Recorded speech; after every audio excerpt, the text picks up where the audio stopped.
Salut mon Furlin. Salut Carlo, Eh ben aujourd'hui, troisième épisode, et un peu exceptionnellement, je pense qu'on va parler plus autour du Rift que du Rift lui-même, mais toujours est-il, parlons Rift. parlons.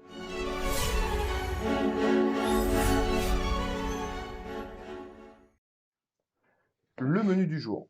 Ouais, le menu du jour. On va commencer par parler Spirit Forged, un peu plus que les autres fois. Ouais, On va parler de la mise en vente des tickets pour Bologne et Vegas. Longue histoire, un grand sale sujet. histoire, voilà. On va parler bien sûr un peu de finance, de card market et de voir un peu comment se comporte Riverbond en Europe. Et aujourd'hui, on a un courrier des lecteurs qui est un peu plus garni que les précédents. Tout à Et on fait. a plein de questions très intéressantes dont on va parler. C'est parti, Spiritfall? Ouais, on va commencer sur Spirit Forge. On va en parler un peu plus. On va toujours pas, comme on en avait déjà parlé dans le précédent, on va toujours pas vraiment dive in, puisqu'on n'a pas nous-mêmes encore dive in. Honnêtement, Mhm. on connaît que les quelques cartes qu'on a vu passer. On n'a pas du tout joué une seule carte Spirit Forge. On a vu forcément, on voit ce qui se passe sur Internet, on voit tout ça. Ce dont on veut parler, c'est justement de tout ça. Je fais un disclaimer tout de suite. On va afficher des résultats de tournois en Chine. Tout de suite, on va en parler pour s'en servir plus d'une illustration que d'autres choses. Et vraiment, on est très très très très loin de prendre ça au pied de la lettre et d'imaginer quelconque méta ou tier list ou quoi. Ça n'existe encore même pas et on va en reparler un peu plus tard, mais ça nous permet déjà d'appuyer un petit peu les idées qu'on a avec l'image qu'on va vous montrer maintenant. Image. Image, hop. Donc cette image qui est un des top 8 d'un City Challenge en Chine, je ne sais plus exactement lequel, il y en a eu quelques-uns Il y en a eu maintenant. pas mal, ouais. Euh, donc voilà, avec le top 8. Qu'est-ce que tu trouves intéressant à dire sur ça? Alors, pourquoi j'ai choisi celle-là? Disclaimer aussi, il y a eu pas mal de top 8 avec beaucoup plus de disparité dans les decks qui étaient proposés. Ici, quand même, il y a une trend intéressante que j'illustre avec cette image-là. C'est pas la présence de Lee Sin, mais c'est bien celle de Kai'Sa et de Draven en quantité. Ça, je voudrais qu'on s'arrête un tout petit peu pour essayer de l'expliquer parce que c'est quand même un bon indicateur de ce qui pourra se passer. Il y a d'autres decklists où il y en a beaucoup moins, il y a des Irelia, il y a même des Leona qui passent et Mm. tout. Hein. Kai'Sa, pourquoi? Ça paraît assez logique. Elle est là parce que elle était déjà là, qu'elle a déjà des bonnes cartes, qu'a priori il y a quelques cartes intéressantes qui ont été rajoutées. C'est un value légende, on garde du power. Alors même si elle est gold token hein, qui vont permettre d'en faire, on se demande pas pourquoi Kai'Sa elle est là. A priori elle est là pour encore un bon moment. Maintenant Draven, euh, la combinaison de couleurs était déjà là avec Annie. Mm. Le pouvoir d'Annie fitait super bien dans la combinaison de couleurs. Maintenant, le pouvoir de la légende de Draven, c'est quand tu wins un combat, tu pioches une carte. Tout à fait. Il n'y a pas de tap, donc c'est à chaque fois qu'il y a un combat qui est win. Au passage, un combat win, c'est pas j'ai deal des dommages à l'unité en face et je l'ai battu. C'est juste, il y a eu un combat de showdown qui s'est terminé en ma faveur. Donc je rentre dans un battlefield, je fight or flight l'adversaire, j'ai win un combat, C'est ça. je pioche. Donc ça paraît assez logique que Draven rentre là parce que Annie, sa légende, elle était cool, c'était surtout ses couleurs, et c'est pas comme si c'était le champion unit Mm. Annie Stubborn qui faisait make or break the deck, hein, pas du tout. Elle est bien, elle permet d'aller jouer un Ride the Win supplémentaire la plupart du temps, mais Voilà. enfin, si elle n'était pas là, c'était pas, C'est ça pas changerait pas dramatique. grand-chose. Alors que Draven, en plus, il a une four cost unit qui est intéressante dans Ouais. la champion zone. Donc c'est une évolution assez naturelle, je pense, Mm. des choses, des color combinations à voir. On va avoir pas mal de Draven qui vont arriver.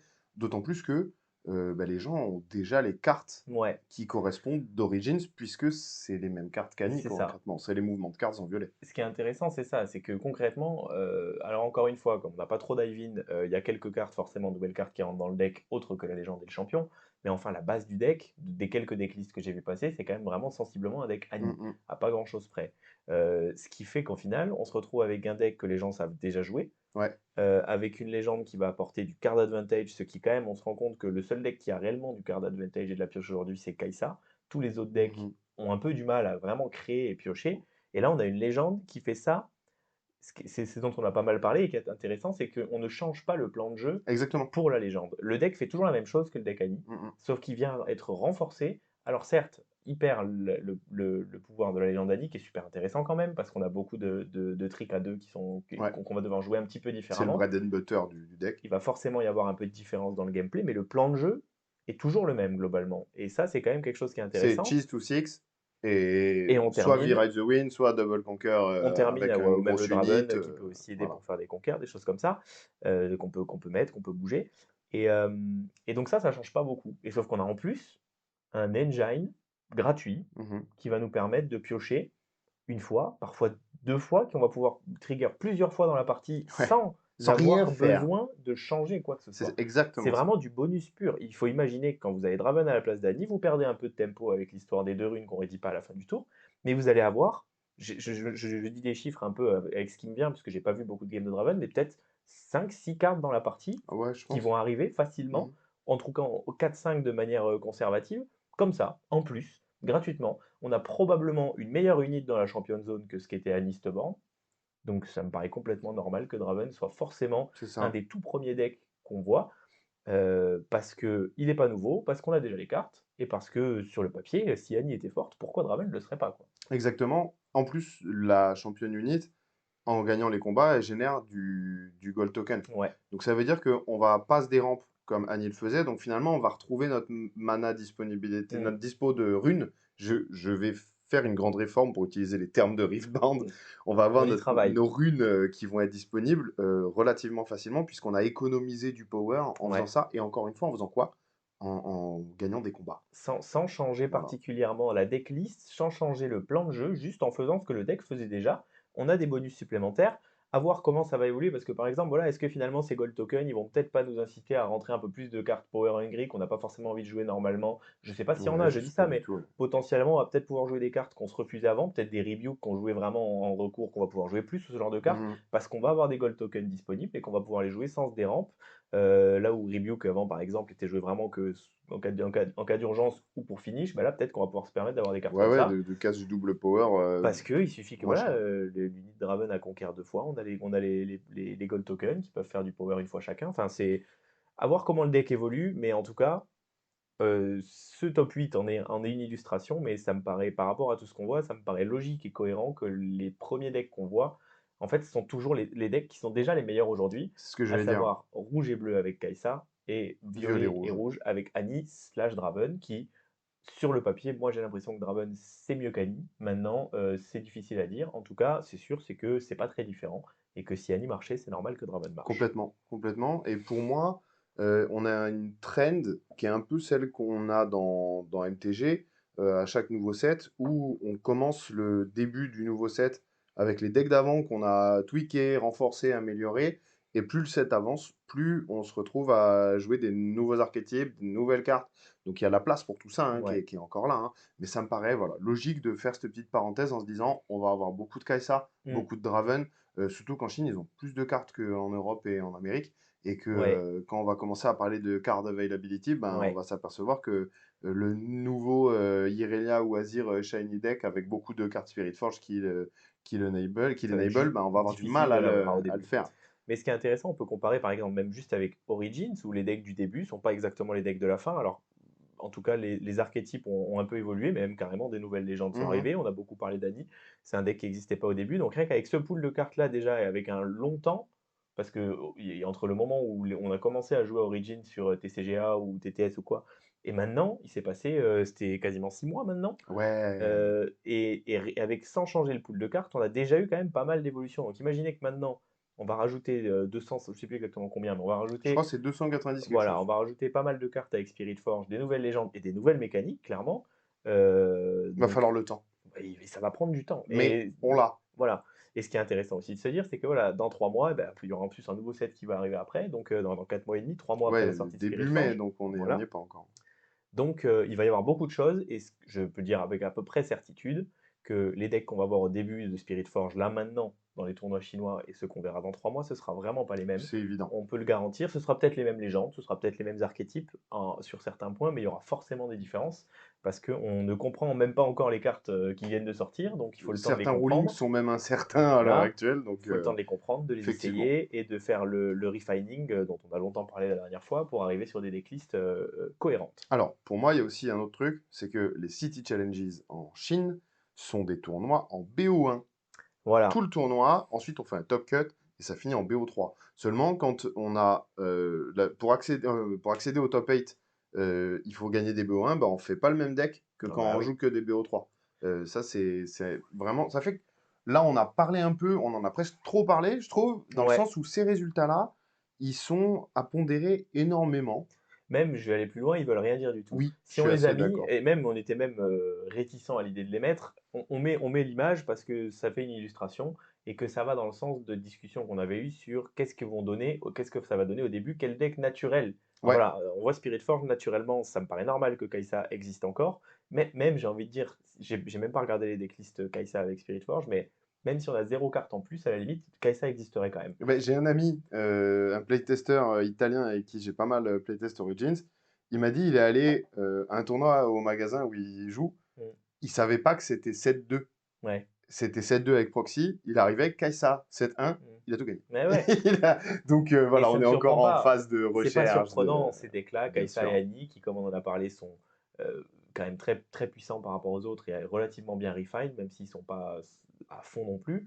Ben oui, ils vont marcher ces decks. Et à moins qu'il y ait un énorme écart de power level entre les deux extensions, ce qui, je pense pas qu'on en Normalement, reparlera s'ils ont plus bien tard, fait les mais choses, il ne doit pas y pas de avoir, raison. voilà, c'est rare quand même, normalement. Et ça, ils ont passé quand même beaucoup, ils ont été nombreux à passer des mois pour design les cartes. C'est pas possible, enfin, le but, c'est pas qu'il y ait un écart énorme entre deux Ouais. extensions. L'écart, il se fait au fur et à mesure, mais on aura l'occasion d'en parler. Après, on n'est jamais à l'abri, parce qu'on l'a déjà dit, les playtesters de Wristband, c'est des gens qui sont très forts, qui sont des très bons joueurs de TCG. Ils investissent beaucoup, mais ce qu'on a bien vu, ben, Guskin qui a Proving dit, Grounds, voilà, Proving Grounds, Annie et I, ils peuvent pas être si forts, est-ce que je me trompe? Il y a des mois, hein. ouais. Bah, ce qu'on voit bien, c'est quand il y a des centaines de milliers de personnes qui jouent au jeu, quand même, ça avance Bah, bien sûr, mais c'est dans un sûr. sens différent. Et Il y donc a... voilà, tranquille, on va voir comment ça Voilà, bouge avec Spirit exactement. Forge, ça c'est sûr.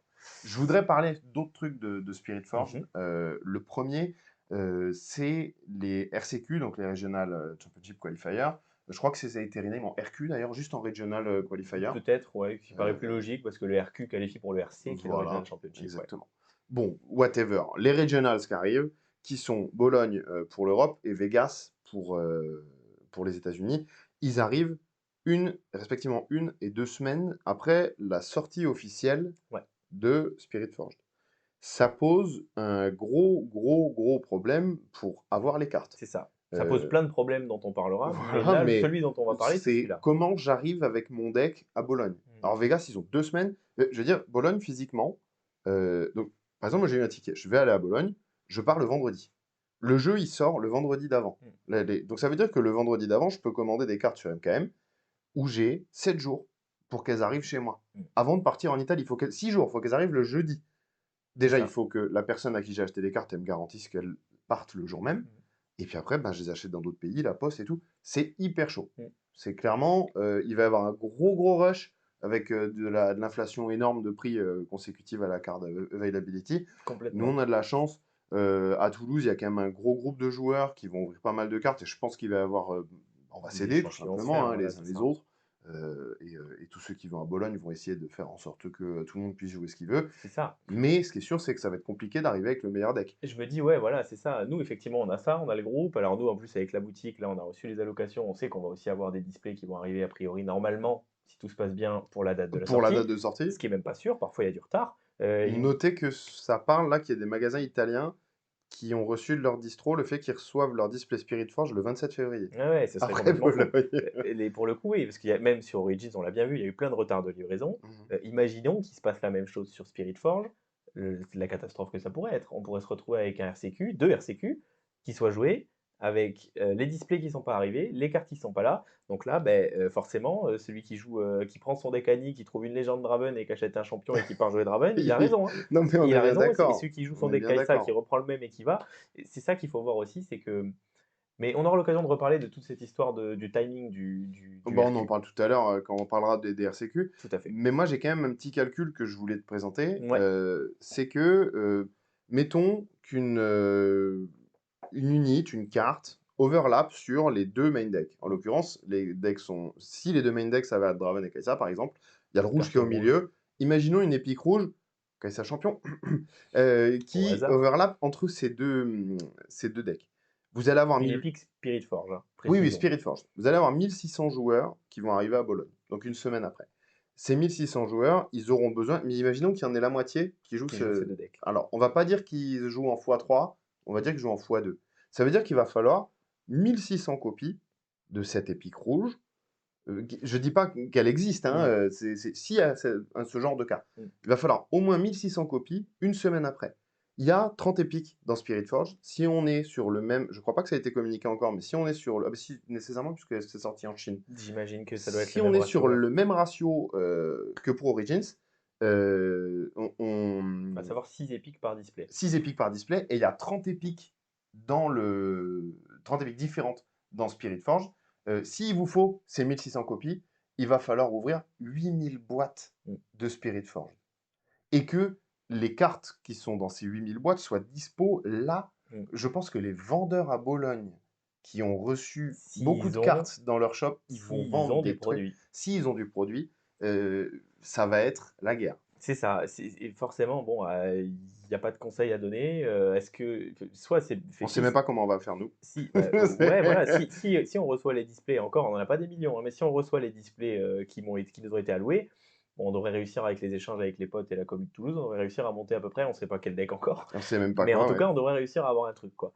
Mais quelqu'un, voilà, qui est peut-être, je sais pas, à la campagne, qui a pas beaucoup de gens qui jouent autour de lui et surtout qui a pas une boutique et qui a pas la garantie d'avoir des Mm, displays mm, qui arrivent, ah beh, bon courage, quoi. Il va c'est falloir y aller clair. avec un rock deck et tu Ou mets, avec un deck 7-1. ouais, c'est ça, ouais, mais bon, tu mets 300 balles, hébergement, de trajet, 300-400 balles plus les trucs pour ton week-end et tu arrives avec un deck qui est pas opti juste parce que Ouais, tu as pas les ça cartes, c'est terrible. ça fout les boules, ça C'est fout les boules. terrible. Mais bon, ça fait partie du truc et ça fait partie. Si ça se trouve, ils ont bien prévu le coup par rapport à ça.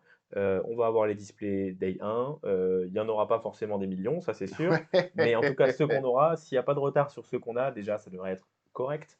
Mais bon, à voir. Ça c'est un point quand même, un point que je trouve un peu inquiétant Moi aussi. et ce que j'anticipe, c'est qu'effectivement, la méta, pour ces 2 RCQ-là, elle va être complètement différente de tout ce qu'on va avoir après pour cette C'est raison. évident. Déjà parce qu'on ne connaît pas encore tous les decks, mais même s'ils ont été joués pendant 2 mois en Chine, la méta va être différente de la méta chinoise. Imaginons que après les gros tournois chinois, on arrive et on dise: «Allez, je sais pas, il y a, Fiora», je dis au hasard, Fiora, Rumble et Ezreal, que des nouvelles cartes, c'est les 3 Mhm. meilleurs decks de la méta. Mais malgré tout, Il on y va aura aller à jamais Bologne, assez de il y aura copies. des Kai'Sa, il y aura des Ben, Annie ou des Draven, parce bien que ces sûr. decks-là, tout le monde ne pourra pas les monter, quoi, parce que ce Exactement. sera trop Et compliqué. donc beaucoup de personnes vont arriver avec le deck qu'ils jouaient déjà, Exact. qu'ils maîtrisaient déjà, parce qu'en plus de ça, alors on peut jouer bien sûr sur TTS et sur TCGA, mais il y a aussi, enfin, jouer en physique, c'est pas la même, on n'aura pas énormément de games avec les nouvelles cartes dans les doigts. Ça Voire risque même, de faire un 0 game RCQ compétitif, quoi. un peu discutable, ça il faut voir. De toute façon, on verra bien une fois qu'on y est. Je Ouais, voudrais vas-y. te laisser finir la phrase que tu allais commencer. Non, j'allais parler du sujet suivant, Et ben, pareil. le sujet suivant, c'est à nouveau du Spirit Forge. Je vois passer partout énormément, mais énormément de tier list. Mmh. Comme on fait quand il y a une mage CS, tier list des weapons. Comme on fait quand il y a une mage LoL avec des up, des nerfs, nouvelle tier list, les mid laners. Partout, partout, tout le monde fait des tier list. Moi, j'aime pas ça. On fait les papys grincheux, là. Ouais. Ouais. Ouais, Après, ouais. les gens sont libres de faire leur tier list, hein. Je vais pas dire, ah oui, tu fais de la tier list. Mais j'aimerais faire un peu mon rant, Mmh. et j'imagine que toi aussi. Pourquoi une tier list, c'est pas quelque chose qui est super représentatif dans un TCG. Alors déjà, une tier list, c'est l'avis de quelqu'un Voilà. qu'on peut consommer assez facilement et comprendre assez facilement parce que c'est exposé de manière évidente et normalisée. Donc, au-delà de l'avis d'une personne, ça n'est rien. Et c'est encore plus que ça, c'est l'avis d'une personne à un instant T Ouais. qui change potentiellement 3 jours après. Mmh. Parce qu'on Voire avance, on même qui ne teste donne peut-être pas réellement son avis pour plein d'autres raisons, parce qu'on veut chercher spéculative, on cacher veut les aller secret decks, il y a des ou on veut millions aller de raisons. chercher on veut aller chercher, le truc un peu spectaculaire, le truc un peu Exactement. sensationnel, donc on va mettre une dinguerie alors qu'en réalité on n'est pas tout à fait voilà. Moi, je suis d'accord, je pense que c'est un super outil la tier list de contenu évidemment. C'est super pratique parce que n'importe qui, même un jeu que tu connais pas, tu as jamais entendu parler de ce jeu, tu vois une tier list, tu vas comprendre ce qui se passe. Mhm. Tu vas voir S machin et tout, tu vas dire: «OK, quelqu'un qui a jamais joué à LoL, il va avoir une tier list des champions de LoL, il va comprendre un peu, bah, tiens, ces champions d'après cette personne sont plus forts que les autres». Mais c'est ça qui est important, c'est que c'est d'après cette Ouais. personne. Là où dans les TCG, ça peut être un peu compliqué, c'est que parfois il y a des gens qui vont confondre, analyse de méta et tier list. Mhm. C'est-à-dire que quand on aura, des milliers de games qui seront joués sur Spirit Forge, on commencera à avoir des résultats, quand on aura plusieurs top 8, plusieurs top 64 sur beaucoup de tournois, il y aura des résultats factuels de comment les decks ont performé. Et ça, on peut le prendre toujours avec des pincettes, mais c'est des faits, quoi. Ouais, ouais. La tier list, ce sera toujours l'avis de quelqu'un. Et on voit passer sur Reddit ou sur les groupes Facebook ou quoi, je vois beaucoup passer quelqu'un qui a fait une tier list, pas de problème, il a le droit de le faire. Et du coup, tous les commentaires qui disent, par exemple, qui se basent sur cette tier list pour faire des trucs en Oui, qui disant, vont te dire: «Tu vu Draven CS?» voilà, Draven, bon, c'est toujours pareil, c'est ce qu'on dit à chaque fois, mais on sait rien, personne n'en sait rien, Mmh. et la personne qui a fait la tier list n'en sait rien. Peut-être que il a l'impression que c'est le cas, et peut-être que ce sera le cas, mais en tout cas, ce n'est toujours qu'une manière de donner un avis, et qu'il ne faut pas confondre une tier list avec un meta report avec des Exactement. milliers de games. Voilà, quand quelqu'un arrive après 6 mois d'extension, qu'il y a eu tous les plus gros tournois et qu'on a un meta report avec des pourcentages un petit peu comme ce qu'on a montré Mmh. avec Houston il y a 2 semaines, par Ouais. exemple. Bah là, c'est un meta report, c'est pas une tier list. Le deck le plus joué, c'est Kai'Sa, le deck qui a fait le plus top 64, c'est Kai'Sa, c'est pas un avis. Ça veut même pas dire: «Je pense que Khalsa est le deck le plus fort de Origins». C'est ça. Ça veut juste dire: «Kai'Sa était le deck le plus représenté à cet événement, Voilà. Annie est le deck qui a le mieux performé à cet événement» et à partir de là, on tire des leçons. Moi aussi, l'autre truc que je veux dire, c'est qu'on est encore, à là, au moment du sweet brewing, sweet cooking, où on est Mmh. là: «Je vais essayer de faire fonctionner ces combos, machin, machin». Et il faut le faire, je pense. Ah Faut mais pas c'est hésiter à le faire. moi j'aime pas le faire, mais faites-le par Voilà, métier, parce que c'est comme il ça que faut quelqu'un, sortent tous les meilleurs voilà, decks il de faut le toute faire. manière, Là, hein, il faut abattre ce travail-là. aucun préjugé, on essaye tout et on y va, quoi. Mais il y a l'échantillonnage déjà, il est tout petit, Mmh. donc ça c'est évident. Mais ensuite, il y a bien un truc à prendre en compte, une réalité d'un TCG, c'est que à moins qu'il y ait un combo qui soit absurde et qui du coup va se retrouver à totalement dominer un metagame, ben, les decks les plus représentés et les plus forts, les decks en haut de la tier list, ça va être tout le temps des decks qui sont capables de faire beaucoup de choses et qui sont capables de répondre aux autres decks très correctement. L'exemple que je donne tout le temps, c'est quand vous allez faire un tournoi en 2 jours comme Bologne ou comme Vegas, vous allez avoir les premières rondes où on peut jouer un peu contre n'importe qui, des gens qui viennent jouer des Metal Cards, qui arrivent avec un deck complètement rogue et tout, et ce même deck qui doit gagner impérativement ces rondes-là, il va devoir aussi gagner en Day 2, en top 8, dans Mmh. un metagame beaucoup plus serré, beaucoup plus tendu. Ouais, Ça veut dire que concrètement, les decks qui sont capables de faire tout ça, généralement, c'est des decks qui ont une force intrinsèque qui est supérieure c'est à ça. tous les autres. Souvent, par exemple, et je pense au deck combo, alors je sais pas, j'ai pas encore d'exemple vraiment dans Riftbound, je dirais peut-être que, par exemple, un deck Dazzling qui va peut-être pouvoir gagner contre des decks très forts, ben parfois il va complètement galérer contre une Leona ou Mmh un mh. Rock deck parce qu'il n'est pas du tout fait pour gagner contre ces decks-là.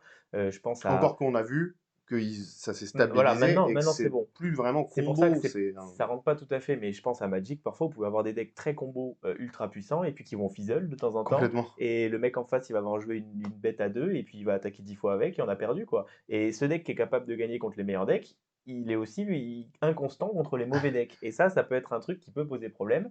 Je pense que c'est ça la force de Kai'Sa et de Annie par exemple, c'est que c'est des decks qui tracent leur route, qui peuvent gagner contre un peu n'importe quoi. Et donc si en plus on prend en compte ça, bah, comment est-ce qu'on fait pour dire quel est le meilleur deck, quoi? Autre que des statistiques et des C'est maths. ça Il y a et pas des d'autre maths. option que Mais ça. vous avez remarqué, on aime bien les maths quand même, Ouais, ouais, bah, avec enfin, toi. ça me paraît enfin, c'est bête, hein, mais dans le TCG, c'est-à-dire qu'on est obligé si on veut vraiment gagner, parce que le but, c'est ça, si on veut jouer en disant: «Je veux avoir le meilleur win rate possible, gagner le plus de games possible», on est obligé de passer c'est par les maths, parce que c'est la seule chose. Après, il peut y avoir du feeling, et évidemment, moi, j'ai toujours tendance à dire, parce qu'on n'est pas parfait, on n'est pas des joueurs parfaits, parce qu'il n'y en a pas. Ben, si un deck avec lequel on a plus d'acquaintance, il vaut mieux jouer ça, quoi. Et puis trust your guts à la Voilà, c'est fin, ça. mais il faut accepter que, des fois, je me suis dit, la veille du tournoi: «Allez vas-y, je mets cette carte-là que je n'avais pas mise et elle va me faire gagner des games ce tournoi». Il faut accepter que peut-être c'est un bout de la variance, qui est en notre faveur ou en notre défaveur ce C'est jour-là, ça. mais ça ne veut pas dire que, c'est un résultat définitif et que, Mmh. moi une fois j'écoutais, ça n'a rien à voir avec tout ce qu'on dit, mais j'ai regardé Zorgo qui est un streamer de Battlegrounds. Ouais. Battlegrounds, c'est un auto-battler, énorme quantité de variance, un peu comme, TFT puisque vous avez un shop qui est proposé et tout. Et il expliquait, parce que c'est vraiment l'exemple même, BG et les auto-battlers de je joue des stats, je joue des Mmh. numbers. Et il disait à un gars du chat, hier j'ai perdu 800 points, c'est énorme à ces niveaux-là. Et ben quand c'est comme ça, il faut pas tilter. trust the process, continue à jouer les chiffres, continue à jouer les statistiques, et c'est comme ça qu'on est top ladder dans ce genre de jeu, tout simplement, hein. On pourra en parler des milliers d'heures et on en parlera dans des vidéos d'ailleurs. Mais voilà, par exemple, on parle là tu parles de ça, de tilter quand tu es dans une mauvaise série et tout ça. En tout cas pour moi, mais la meilleure arme que tu puisses avoir contre le tilt, c'est de te fier aux chiffres. On est d'accord. Ça fait partie du truc. Moi, je Moi, joue. ça m'enlève l'émotion, en fait, de me dire, je viens de perdre alors que j'ai joué un truc où il y a à peu près, je sais pas, 15 ou 20% de chances que ça se produise en ma défaveur. Ça s'est produit en ma défaveur. Ça peut se passer 5 J'ai fois bien joué, d'affilée, c'est j'ai pas bien joué, anormal. c'est pas grave, C'est rare, mais c'est c'est comme pas ça, anormal. c'est le jeu. Moi, je fais beaucoup de parallèles au poker puisque c'est un Mm. jeu auquel je joue beaucoup et c'est vraiment l'élément central du poker. Ce ne sont que des stats, ce ne sont que du long terme. Et c'est pareil dans les jeux de cartes. La variance, elle est présente. On maîtrise pas les cartes qu'on pioche. L'idée, c'est de prendre les meilleures décisions avec chaque tour et chaque carte que vous jouez. Il faut le voir comme un puzzle de réflexion. On Mm. va dire, ok, il faut pas réfléchir à ce que j'aurais pu piocher ou pourquoi ça s'est mal passé ou mon adversaire a Ou pioché aller ça. tirer 4 cartes à la fin de la Ouais, game en ouais, se ouais, disant ça c'est ah rigolo, ouais, mais c'est là, cool. regarde, ça Mais arrive. c'est pas ça qui vous fait C'est gagner. Ce qui vous fait exactement gagner, ça. c'est se dire, ok, bah là, ok, j'ai brick 3 fois, j'ai pioché que de la caille, et ben, il va falloir que je fasse avec. Mm. Et si on tilt et qu'on arrête, ben, on va gagner 0% du temps. Et puis si on arrive à creuser, on va peut-être gagner 10% du temps. Et c'est pas bon, on se dit, ouais, mais gagner une fois sur Ouais, mais 10 ça, c'est ça nul. bump up le win rate, c'est Exactement. aussi bête que Mais ça. on en parlera des heures parce que c'est super intéressant, mais ce sera pas dans le podcast. Comment on a commencé sur Spirit Forge et on a fini sur les stats et, Ouais, et ouais, les ouais. probabilismes des TCG. Deuxième topic du jour, et on a été en plein dedans, c'est la vente des tickets de Vegas et de Boulogne. Bon, La Clown Fiesta. comment ça s'est passé pour nous?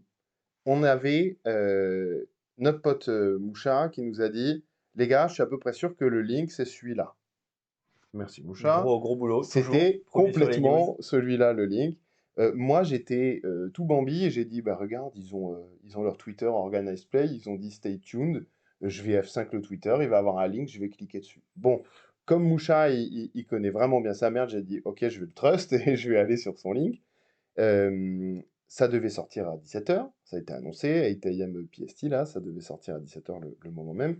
17h, F5, hop, le truc marche. Donc c'était le bon link. On trust le process, je rentre le truc. Alors moi, le premier truc qui m'a surpris, c'est qu'ils m'ont pas demandé mon CVC de ma carte bleue, Ouais. que j'ai payé un truc qui coûtait 65 euros et qui en sortie de panier coûtait 80. Ce qui fait un peu scammy quand même. Voilà. Et en plus de ça, j'ai reçu un message de ma banque qui me disent, attention, on pense que vous êtes en train de vous faire Ouais. frauder. Est-ce que vous voulez quand même dépenser cet argent? Bon, j'ai dit ouais, je vais dépenser cet argent. On a terminé le process. On est trois à avoir eu des places. Il est 17h02. Mmh. Oui, c'est ça, ouais, à peu près, hein. Je F5 le Twitter. Il n'y a toujours rien dessus. À 17h04 de mémoire, les links sont sur Twitter. Mais c'est déjà sold C'est out. sold out. Ouais, C'est sold out c'est incroyable. C'est complètement. incroyable. Nous, le pauvre Moucha qui nous a permis d'avoir le lien, il s'est retrouvé en Il est allé trop waiting vite. list parce que, À mon avis, exactement, c'était un des premiers parce qu'il était avant vous, hein, et il n'a pas eu mais le temps de compléter. Quand il a complété ses informations et rempli son paiement, le site a dit time out, t'as mis trop de temps. Il avait fini avant tout le quel monde. enfer. Il se retrouve en waiting list. Mmh. On va parler de cette waiting list, bien sûr. De ça débute une shitstorm Mérité. assez wide et même totalement méritée. On va pas faire la liste de tous les points qui n'ont pas marché parce qu'il y en a énormément et parce que ça a été beaucoup fait. En revanche, il y a quand même des choses plutôt positives à tirer de ça. La première, c'est quoi? C'est qu'ils ont réagi hyper vite. Ouais, Que ce soit UVS comme Riot. Au passage, le Twitter Wristband Organized Play n'est pas géré par Riot, il est géré par UVS. Donc ouais, déjà, quand même, énorme problème numéro 1. ouais. 17h04, tu publies un lien d'un event qui est sold out. Catastrophe. Heureusement, Riot, parce que nous, on se le dit un peu tous les jours hein, avec Furlin, là, c'est pas du Riot, ça. Mmh. C'est pas le Ouais. style. Ce qu'il faut bien comprendre sur ça, parce que c'est pas forcément clair pour tout le monde et ça se voit sur les réactions où on voit le nombre de gens qui ne font pas le truc entre UVS Games, qui est l'éditeur du jeu, le distributeur du jeu, Et l'organisateur du l'organisateur compétitif. du compétitif, en partenariat avec les organisateurs locaux et bien évidemment en partenariat avec Riot Games, qui lui est le créateur du jeu, Mm, mm. possesseur de la licence et qui ne s'occupe pas ni de la, comment dire, quand il y a des problèmes de De boîte, voilà, c'est pas eux qui distribution, s'en occupent, ouais, alors ouais. ils ont leur mot aussi, et c'est surtout pas eux qui s'occupent de vendre les places pour les RCQ, puisque c'est UVS qui les organise. Ce qui est un peu étonnant effectivement et nous, bon, on pratique Riot, depuis toujours, sur tous les jeux qu'ils ont fait et c'est vrai que sur leur communication et sur leur manière de faire, ils essayent toujours quand même de faire un truc vraiment propre avec des choses carrées. Quand vous achetez des events, des trucs pour des events Riot et tout ça, c'est toujours fluide, quoi. Alors oui, Ouais. il y a toujours du monde, c'est toujours compliqué, mais c'est toujours fluide. Il y a pas de trucs On était allé bizarres, voir les LEC à Montpellier. bien sûr. L'expérience d'achat, c'était que des spectateurs passe, hein, mais était radicalement différente. Sans problème, on a essayé d'avoir des places pour les Worlds en On n'a jamais 2018, on n'a réussi. pas eu, mais en tout cas en 2019, pardon. Mais bon bref, c'est vrai que c'est pas ce qu'on a l'habitude de voir de Riot Games et c'est je sais pas dire la faute de qui c'est parce qu'on n'en sait rien. Mais, je pense que ça vient plutôt d'un problème de UVS Games, qui en termes de scale, c'est des gros events, c'est beaucoup de choses et tout ça, va avoir besoin d'un petit peu de temps aussi pour se faire tout ça. Et le fait que ce soit Riot qui réagisse et de cette manière-là, on va en parler un peu de ce Pour tweet moi, qu'on ça veut affiche à dire on tape l'écran. sur les doigts Ouais, de ça je nous va pas, c'est pas nos standards. je pense qu'effectivement, comme c'est l'image de Riot qui est entachée par ça, et ça, ils aiment pas ça. Parce que Riot, ils sont quand même connus pour tout faire eux-mêmes. Mmh Sur mh. League of Legends, par exemple, et sur Valorant et tout ça, c'est eux qui font tout. Ils organisent toutes leurs compètes, un peu moins maintenant, mais ils laissent le moins possible à d'autres parce qu'ils veulent être maîtres, absolument maîtres de leur image. Et là, dans cette Des fois situation, même à l'extrême, mais c'est un peu flippant, pas mais là complètement. ils ont sous-traité, ils ont Parce dit: qu'ils n'ont «On pas le donne» choix. voilà. Parce que faire de la distribution, et ils le disaient même sur une des toutes premières vidéos où ils annonçaient Riftbound, c'est Guskin qui disait on sait faire des jeux vidéo, comme ils ont fait Legend of Runeterra et tout ça. Là, c'est toute une autre mayonnaise. Parce que et créer un jeu de cartes, ils peuvent le faire.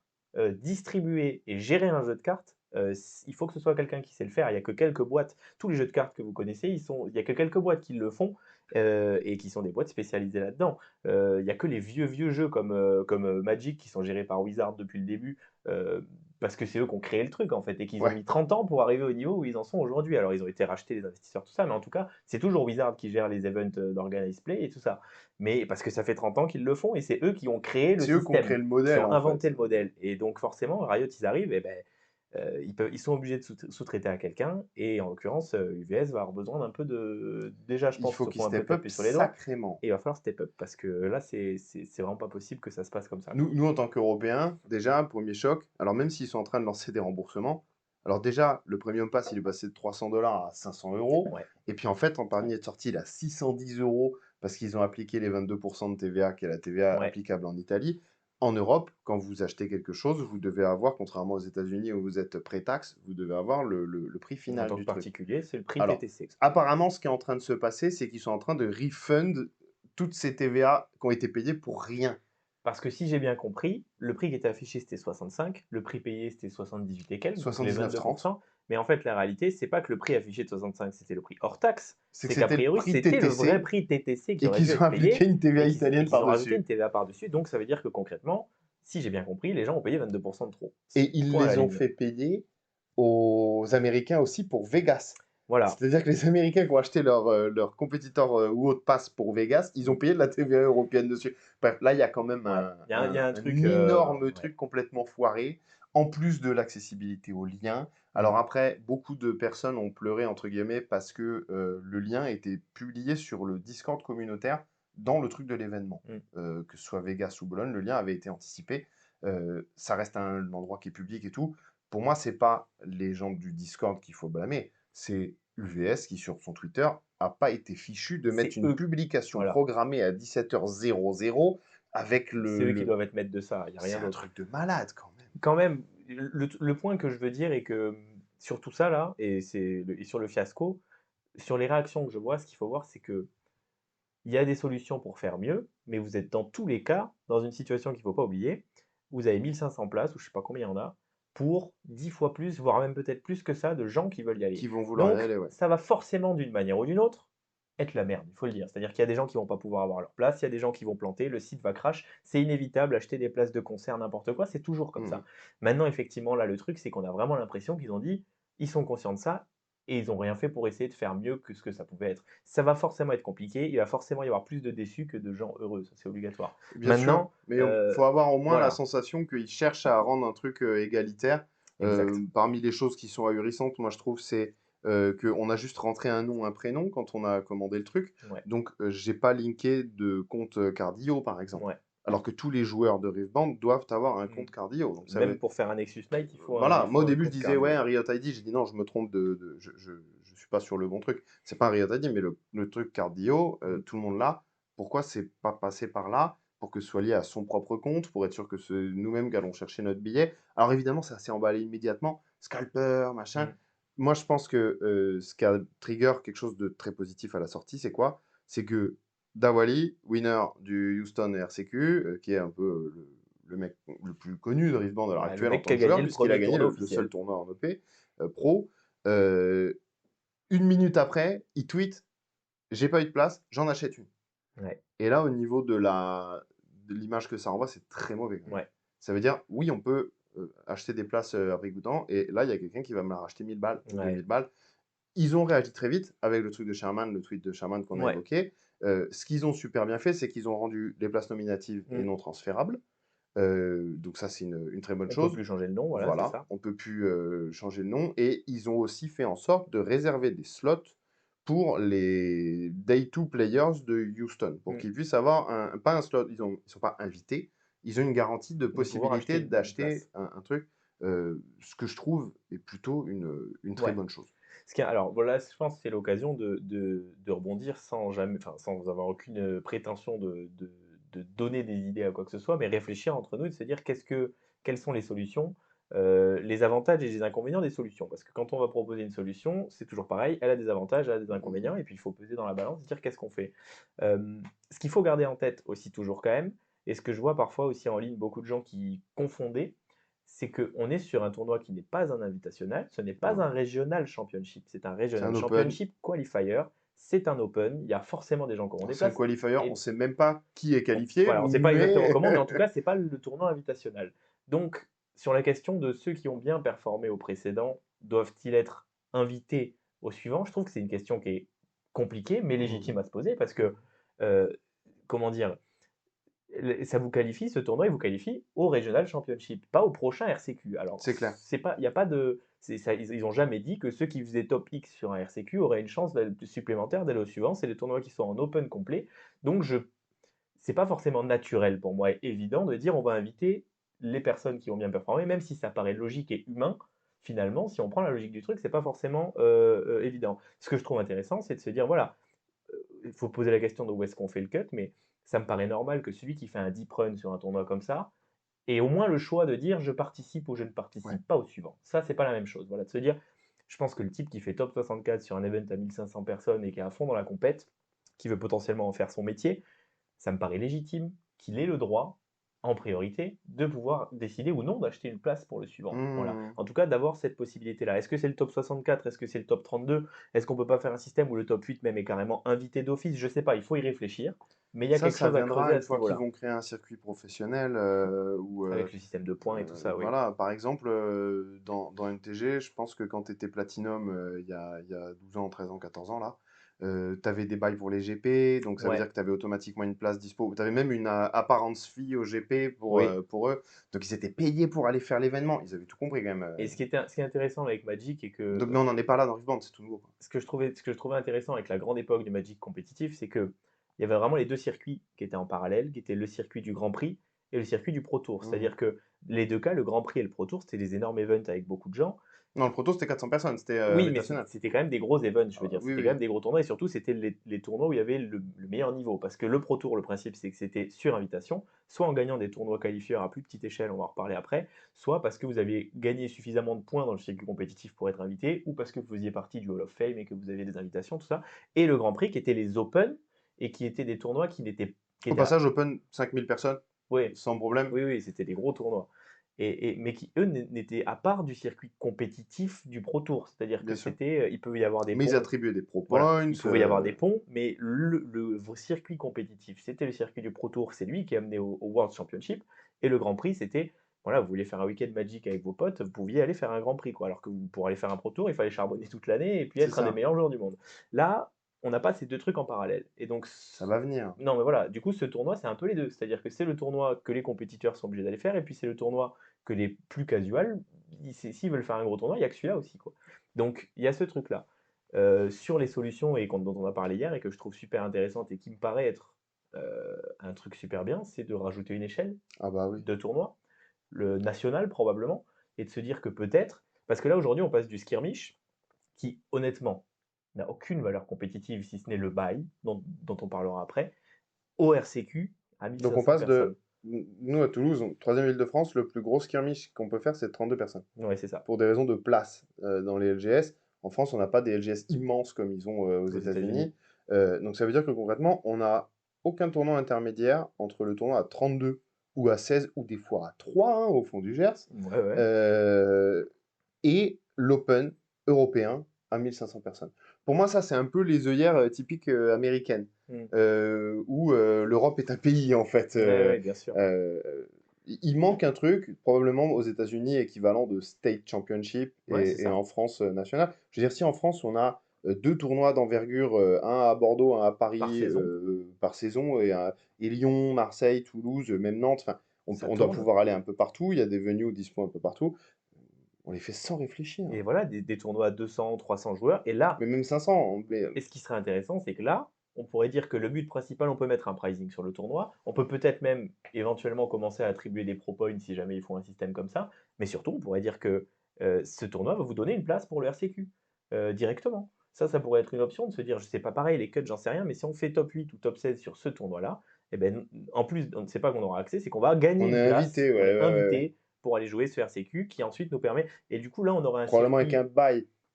Ouais, Mais enfin, bon, ouais, on potentiellement, va pas mais. inventer un circuit qui est pas là encore. Mais ce qui est sûr, c'est que nous, en tout cas en France, moi j'ai l'impression qu'il nous manque Hmm. ça, et je pense que c'est valable pour beaucoup de pays d'Europe. Il manque ce taille intermédiaire de tournoi. Et peut-être même encore plus pour d'autres pays. Je veux dire, déjà, on est en France, là c'est en Italie. Je pense que quand même, il faut voir que la plupart des RCQ seront probablement quand même plutôt dans l'ouest de l'Europe, même s'il pourrait peut-être y en avoir un peu plus de l'autre côté. Donc, on est entre guillemets du bon côté de l'Europe. On va pouvoir, voilà, que ce soit en Allemagne, en Espagne, en Italie, on devrait pouvoir, aux Pays-Bas ou quoi, on devrait pouvoir assez facilement accéder à tous les RCQ sans trop bouger, quoi. Mais c'est pas forcément le cas des pays un peu plus petits où il va y avoir déjà très peu, peut-être peu de skirmish ou que des tout petits skirmish et qui vont être obligés de faire un voyage Ouais, ultra long pour aller jouer ce tournoi. Alors que si on met justement des tournois nationaux qui seront peut-être forcément plus gros dans les gros pays comme la France et un peu plus petits dans d'autres pays, mais qui auraient le même pourcentage de places qualificatives, ça me paraîtrait être une super solution pour n'importe qui pour se complètement. lancer dans le circuit. Parce que là, le skirmish, on peut parler du bail aussi. Moi, ce que je vois beaucoup de gens qui disent que ceux Alors qui. c'est la question que je voulais te poser. Ah ouais, bah vas-y, dis-moi. Il y a beaucoup de gens Ouais. qui disent que celles et ceux qui ont gagné un skirmish, ils devraient avoir un Prio Pass pour pouvoir acheter une place pour le RCQ, pour Ouais. le régional. Bah, Qu'en penses-tu? moi, je pense que c'est absurde pour plusieurs raisons. Déjà, juste une question de quantité, probablement, parce que je pense qu'il y a Énormément de skirmish. beaucoup trop de skirmish qui sont faits pour que ce soit réaliste, réalisable. Ça veut dire que à ce moment-là, on serait obligé d'avoir gagné un skirmish pour aller Ouais, jouer le RCQ. Et là, et comme tout le monde a un bail, il n'y aurait pas de round 1. ce serait un peu bizarre. Ce serait un peu bizarre. Et puis, encore une fois, on a vu qu'il y a aux USA des skirmish à 128 joueurs. Et puis, il y a pas loin de chez nous des skirmish à 8, quoi. Ouais, ou à 7 ou 4. Ou, Donc la même chose, ça veut dire que ce tournoi aurait le même pouvoir qualifiant, on va dire, sur la suite. Je trouve que ce serait vraiment, vraiment bizarre. Et c'est là où je pense que ils ont voulu faire du skirmish un tournoi officiel avec cette histoire de bail, qui d'ailleurs, je le dis tout de suite, pour ceux qui n'ont pas de bail et qui vont aller faire le RCQ, pas de panique. Pour moi, c'est un détail et rien d'autre qu'un détail. Avoir le bail ou ne pas avoir le bail, franchement, honnêtement, ce que fait le bail, c'est qu'il vous donne une victoire sur le round la qui première round. théoriquement est le plus simple que vous allez jouer de Hmm, la journée. Donc faut pas non plus vous allez en jouer de 8 ou 9 ou sinon avec le nouveau format 8. plus que ça. Oui, c'est ça, 8. 8 puis ensuite le top cut. C'est pas grave, hein, c'est pas ça qui va changer grand-chose. Et moi j'aime bien l'idée qui donne un Une petit incentive. voilà pour le Ouais, ouais, skirmish, ouais. mais c'est pour ça que je trouve qu'encore une fois rajouter un tournoi entre les deux, ben là ça pourrait être intéressant. On pourrait dire que le skirmish, le top 1 ou le top 2 pourrait ne pas du tout donner un bail pour le RCQ, mais peut-être donner une qualif pour ce tournoi Par intermédiaire. exemple. Et là, ce serait génial parce qu'on aurait un circuit vraiment tout droit où on peut partir de son LGS pour aller jusqu'au bout là-bas, Avec la belle histoire, quoi. jusqu'au World Je Championship, finis aux Worlds comme c'était le cas en de m'étant Magic il y a 10 qualifié, ans. mais même au poker avec les satellites. Enfin, Mais c'est ça, je trouve que déjà c'est toujours des belles histoires. Et puis surtout, là, ça donnerait le skirmish. Moi, je préfère plutôt qu'on me donne un bail pour un RCQ où je suis pas sûr de pouvoir avoir une place, où je suis pas sûr de pouvoir y aller, et qui franchement changera pas grand-chose à mon tournoi.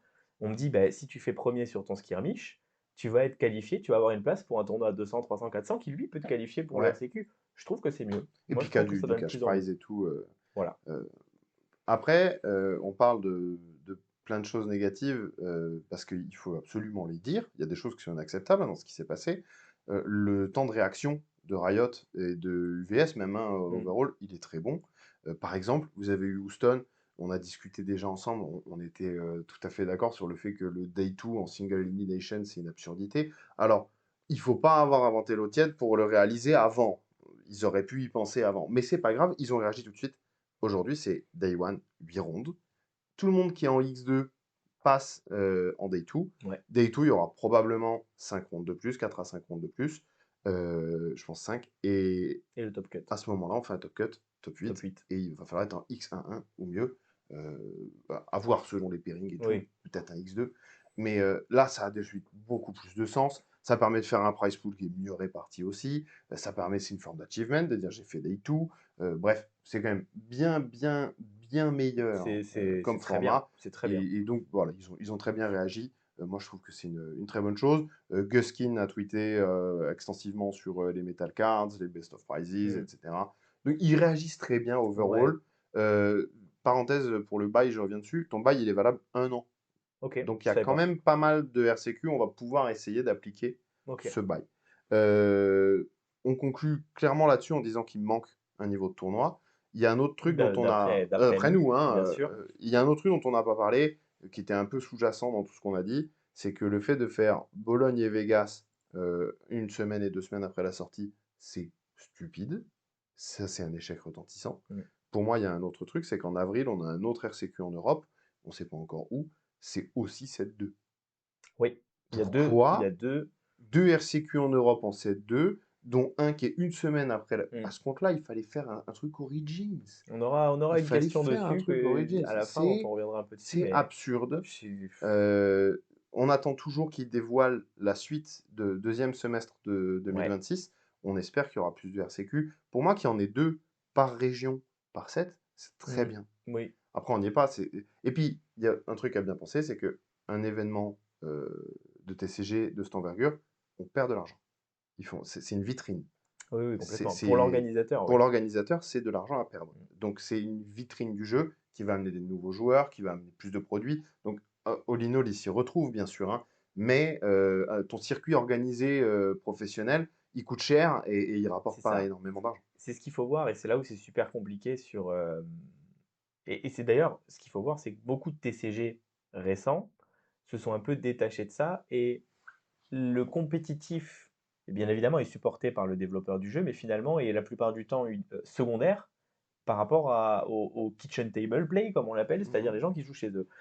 Pourquoi? Parce que c'est pas compliqué de faire de l'argent en vendant des boîtes de boosters et des cartes. Ça, on va pas vous faire les calculs, mais chaque fois qu'UVS vend une boîte, vous inquiétez pas que l'argent il rentre, c'est pas le problème.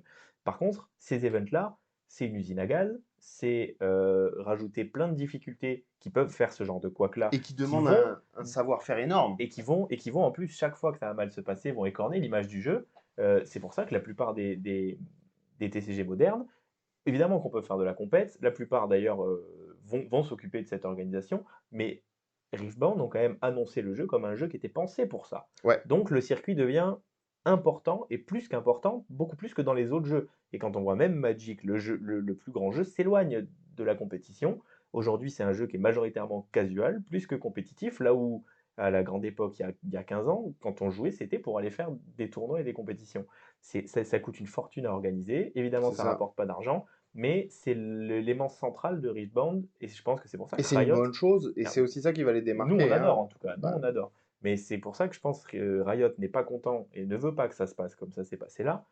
C'est les débuts, c'est les petits couacs et tout ça. Parce que pour que Riftbound fonctionne d'après eux et d'après leur stratégie, il faut que le jeu soit compétitif et que les gens aient envie d'aller jouer ces tournois-là. C'est pour ça que ce rêve de gagner un qualifieur dans ton LGS pour aller faire un tournoi, pour aller faire un tournoi, pour aller faire un tournoi, c'est important en fait. C'est pas juste un gimmick. c'est ta vitrine. C'est important. Et parce que Et c'est réel en c'est plus. ça qui va faire venir les gens à tes Mhm. tournois, c'est ça qui va faire que les gens vont aller en boutique, qui vont acheter tes cartes, puisque c'est ça la finalité, hein. Bah oui. Le but, c'est qu'ils vendent des boosters, hein, il n'y a rien d'autre, hein. Ils sont là pour faire de l'argent, il ne faut pas l'oublier. Donc, euh, Alors, je te coupe, mais quand je vois Je disais la semaine dernière, Shangren, c'est Shengran, Mmh. le responsable de la distribution. Quand je vois Guskin, oui, le but c'est de vendre des boosters, mais c'est des passionnés. Ouais, c'est vrai, non, c'est Et vrai. ils ont envie de faire un bon jeu.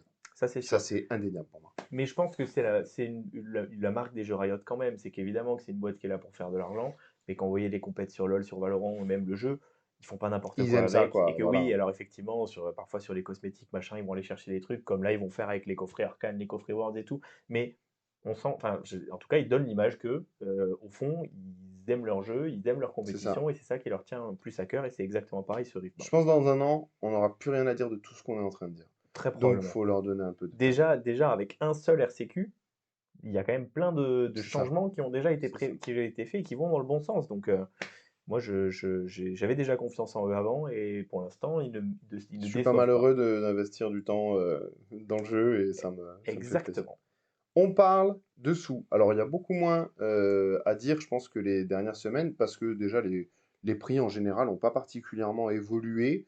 On est dans quel contexte? On est un peu en plein milieu de la Wave 2 qui arrive à certains endroits et qui est arrivée à certains endroits et qui arrive dans d'autres. On se posait la question de l'influence de cette wave en général. Ça, on n'a pas encore assez de recul pour le voir. Donc, moi, ce que je voulais faire aujourd'hui, c'est plutôt aller voir deux, trois cartes spécifiques pour montrer, enfin ça illustre deux, trois phénomènes. Ouais. Avant d'aller voir les cartes, on va quand même juste reparler de cette histoire de Wave rapidement parce Ouais, je t'en que prie, je pense tu que connais mieux que moi. c'est le truc un petit peu, forcément, la problématique principale, en tout cas d'après les gens de Riftbound, c'est l'accessibilité des cartes. Et autant je trouve que jusqu'à maintenant, j'étais pas tout à fait d'accord avec ça, parce que c'était comparable à ce qu'on a l'habitude de voir dans le TCG, même si évidemment que c'est pas normal qu'on ait besoin de payer 230 € pour un display, ça fait partie du truc, c'est pas éternel, et en plus, on n'est pas obligé d'acheter un display pour monter un deck, et on C'est peut ça, monter des decks à des prix acheter qui des sont singles. décents. Donc ça, pour moi, j'étais plutôt de la team, la petite team, j'ai l'impression, mais de la team dire, Jusqu'ici, avec tes 230 €, tu pouvais monter à peu près n'importe quel deck. ah voilà, Hors MF. plutôt que d'acheter un display, on pouvait monter quand même plein de decks compétitifs Mhm. pour le même prix, quoi. Alors oui, on perd l'expérience d'ouverture qui est très chouette et tout ça, on est bien d'accord, mais enfin, si on veut jouer au jeu, ce qui est le principe de Riftbound, c'est un jeu qui est là pour être joué et pour être joué de manière compétitive, avec 200 balles, on a de quoi faire quelque chose de tout à fait correct, voire Mhm. même de très bien. On l'a vu sur plein de decklists, si vous voulez jouer Yasuo ou même Victor ou quoi, on peut s'en sortir avec 200 €, même, on peut Largement. même avoir des versions de Kai'Sa qui sont tout à fait correctes dans ces montants-là. Donc voilà, pas de souci sur ça. Par contre, là effectivement, à cette wave-là, donc la question, on veut plus de produits parce qu'on veut que le prix du display baisse. Ce qui était censé être le cas de la wave 2. Le problème de cette wave 2, c'est que je pense qu'elle est vraiment pas si grande par rapport à la Et première. elle est très attendue. Et elle est très attendue. C'est ça. C'est qu'en fait, presque, c'est une deuxième release presque, cette Wave Ouais. 2. Et c'est ça qui est assez fou. Et ce qui se passe, qu'on va voir ici et qu'on peut voir aussi sur le prix du display, c'est que vous avez du produit en magasin, probablement plus qu'il y a un mois, mais les prix, ils baissent pas. Et les prix du display, ils baissent pas. Mhm. Et ils vont pas baisser. Et peut-être même qu'ils vont continuer à monter. Si cette Wave 2, parce qu'il y a encore, elle arrive, hein, elle est pas encore, en France, la vraie Wave 2 n'est pas encore arrivée. C'était un premier restock. Donc je pense pas que le prix du display va baisser. Par contre, ce qu'on va voir, c'est que ça va agrandir les écarts des cartes. Les cartes demandées vont être beaucoup plus chères. Par contre, les cartes de seconde zone, elles, devraient continuer à baisser et on va pouvoir les acheter. Donc c'est quand même assez intéressant de voir l'impact de cette wave-là, euh, qui, c'est difficile à dire. Moi, j'aurais tendance à dire qu'il ne va pas baisser le prix du display, mais qu'il va quand même y avoir des modifs qui se font sur les cartes. On l'avait déjà vu il y a 2 semaines que ça avait beaucoup bougé Bien et que sûr. la plupart des cartes avaient baissé, quand même, Oui. alors que le display, Mais qu'elles étaient sur une trend où elles avaient baissé, mais elles s'étaient c'est stabilisées ça, et ça remontait en slow, ce qui correspond à un réapprovisionnement et une stabilisation du méta, parce que c'est quand même, c'est c'est ça. bon signe, c'est très lié au playable. Le prix des cartes est lié aux cartes qui sont jouées. Et c'est Maintenant, ça. je pense que c'est dans 3 semaines où on aura vraiment une idée beaucoup plus précise des effets de cette Wave 2. Ceci dit, il y a des choses qui sont en train de se passer. Est-ce que tu peux nous montrer, s'il te plaît, combien ça coûte aujourd'hui d'acheter un playset de Kai'Sa quand j'habite en France? Si on veut Alors, en Allemagne, acheter, c'est 15 € de DHL parcelle en ouais, suivi, ouais. l'envoi. Si on veut acheter 3 Kai'Sa, ici, on a, alors Royaume-Uni, on va dire, ouais, il faut compter. En gros, avec les frais de port, on va compter entre 110 et 115 € par tête si on va mettre les frais de port. Donc il faut compter quasiment 350 €, on va dire, grosso modo, Un playset. pour acheter 3 Kai'Sa rouges. Ça fait quelques jours que c'est comme ça. C'est parti en vrille, je pense que le average one le montre plutôt bien. Ouais, Je sais pas ce que toi t'en penses et ça m'intéresse. Moi, je trouve que là, on a franchi le Rubicon, c'est trop cher, ouais. c'est dangereux pour l'intégrité du jeu, et une carte qui a cette rareté qui n'est pas une chase card, Mmh. cette carte est aussi rare que Darius Jaune. Mmh. Je ne me trompe pas, c'est une Mmh. épique, hein, Darius Jaune. Ouais, c'est ça, Euh, 6 €. Il y a un gros souci quand même. Voilà, donc ce qui est bien la preuve quand même que le prix est drivé par la playabilité parce Mhm. que cette carte-là, elle On est la joue dans jouée Kai'Sa, dans Annie, dans Future Draven, dans en voilà. x2 ou en x3 dans tous les decks qui sont a priori pour l'instant les meilleurs. Ce que je trouve intéressant parce que elle est jouée, c'est une carte qui est très forte, mais c'est pas la carte qui, enfin c'est pas une carte clé du deck dans aucun de Du ces tout, ouais. decks-là, mais elle est tellement forte que si on veut avoir la meilleure version du deck, et on est quand même obligé Mm. d'en récupérer. Là effectivement c'est plus possible, on peut pas se permettre d'avoir un playset, donc 3 cartes qui coûtent 350 €, c'est vraiment pas possible. On est allé, c'est allé vraiment, là on voit clairement, et on va le voir aussi avec Proving Grounds, mais il y a clairement un problème d'availability. Ça, je veux dire, on n'invente rien en disant ça, mais là, c'est l'illustration du truc, quoi. On peut pas avoir, si on veut avoir un des meilleurs decks de la méta, alors on sait pas, hein, mais on va dire, si on va avoir un top deck, il y a des chances qu'il y ait besoin d'avoir des Kai'Sa rouges. Elles valent 115 balles pièce. Là, c'est plus qu'un frein, c'est carrément impossible. C'est-à-dire qu'il y a un moment, moi, Et ça me dérange pas d'avoir des decks, comme je disais, s'il faut mettre 200 € pour avoir un deck compétitif, bah allez dans tous les TCG, même c'est à peu 4, près ça. enfin, c'est le jeu. Là, c'est pas possible. Mais là, c'est plus possible. Et attends, imagine, là, le 17 janvier, en Chine, c'est un deck Kai'Sa qui gagne en finale contre un deck Draven et qui a 5 ou 6 copies dans la finale. Mm. Là, ça peut exploser, Ouais. c'est only up. Là, alors c'est only up, le truc, c'est qu'il y a un plafond.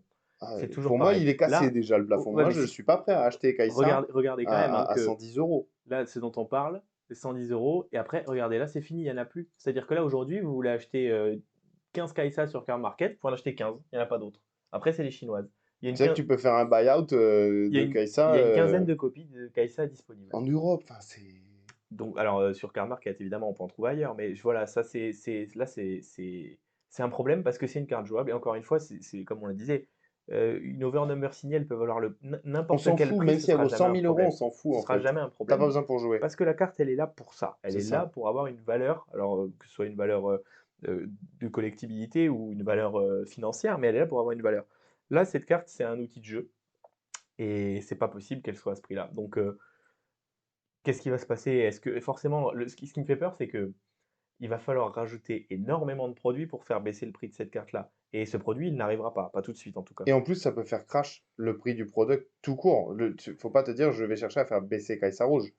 Il faut juste dire, je fais baisser le display Origins et incidentalement, ça va C'est des baisser vases Kai'Sa Rouge. communicants après, c'est sûr. Ce qui se passe aussi, c'est que forcément à 230 €, des displays s'en ouvrent moins que Eh s'ils étaient ben à oui. MSRP à 120. Donc évidemment, ça c'est l'exacerbé. La Kai'Sa rouge, on est sur le max, on va dire, du truc. C'est la carte la plus chère, ça va rester la carte la plus chère, il n'y a pas de raison que ça change. Mais pour moi, en passant les 80 balles, elle a franchi ce cap de c'est dangereux, c'est pas bon. Et puis surtout, elle franchit ce cap de on réfléchit à jouer un autre deck, quoi.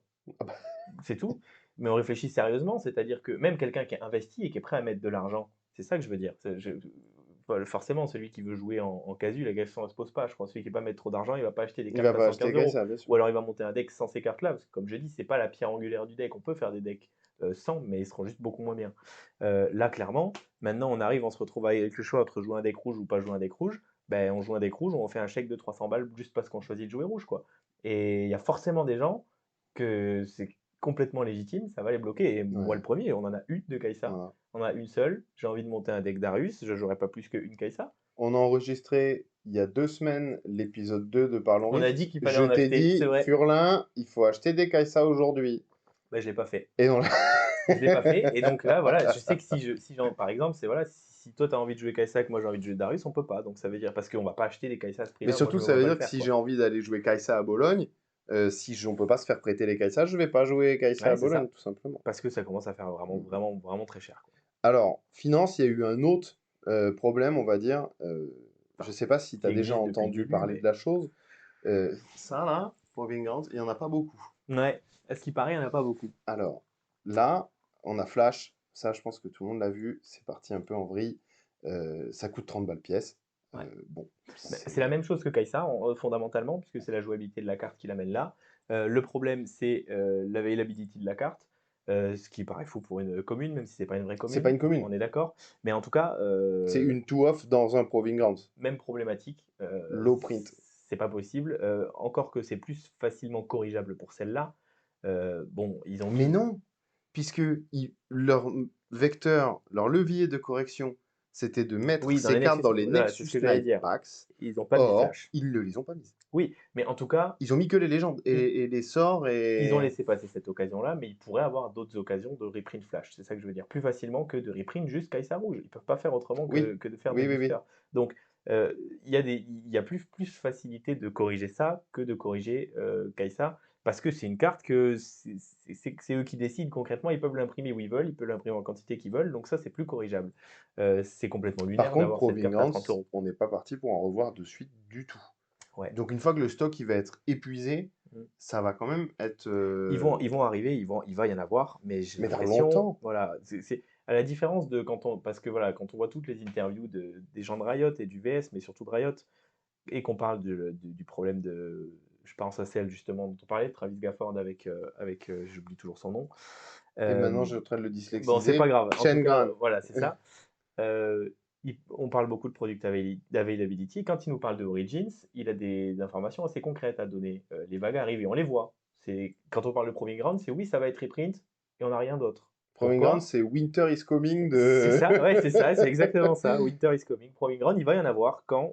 Dans 6 mois? Je sais pas, on sait Mm, pas. mm. Impossible à dire. Et alors ça a créé une bubble qui est en train de se gonfler et qui est Qui en est plein. toute récente là, hein. C'est cette carte totalement random qui est Blast of Power. Ce qui s'est passé, pour donner un peu de contexte, c'est qu'il y a un City Challenge qui a été remporté par un deck Victor qui jouait avec que des spells, toutes les formes de removal en bleu et en jaune, et qui gagnait avec des tokens en faisant des conquêtes. Ce qui est un archétype, une sorte d'archétype contrôle qui a toute raison d'être, hein, c'est très bien que ce soit là. Seulement, en set 2, il y a une carte qui est strictly better, je sais même plus comment elle s'appelle. Elle fait la même chose pour 5, et si on la casse depuis ailleurs que sa main, ça coûte 2 de moins.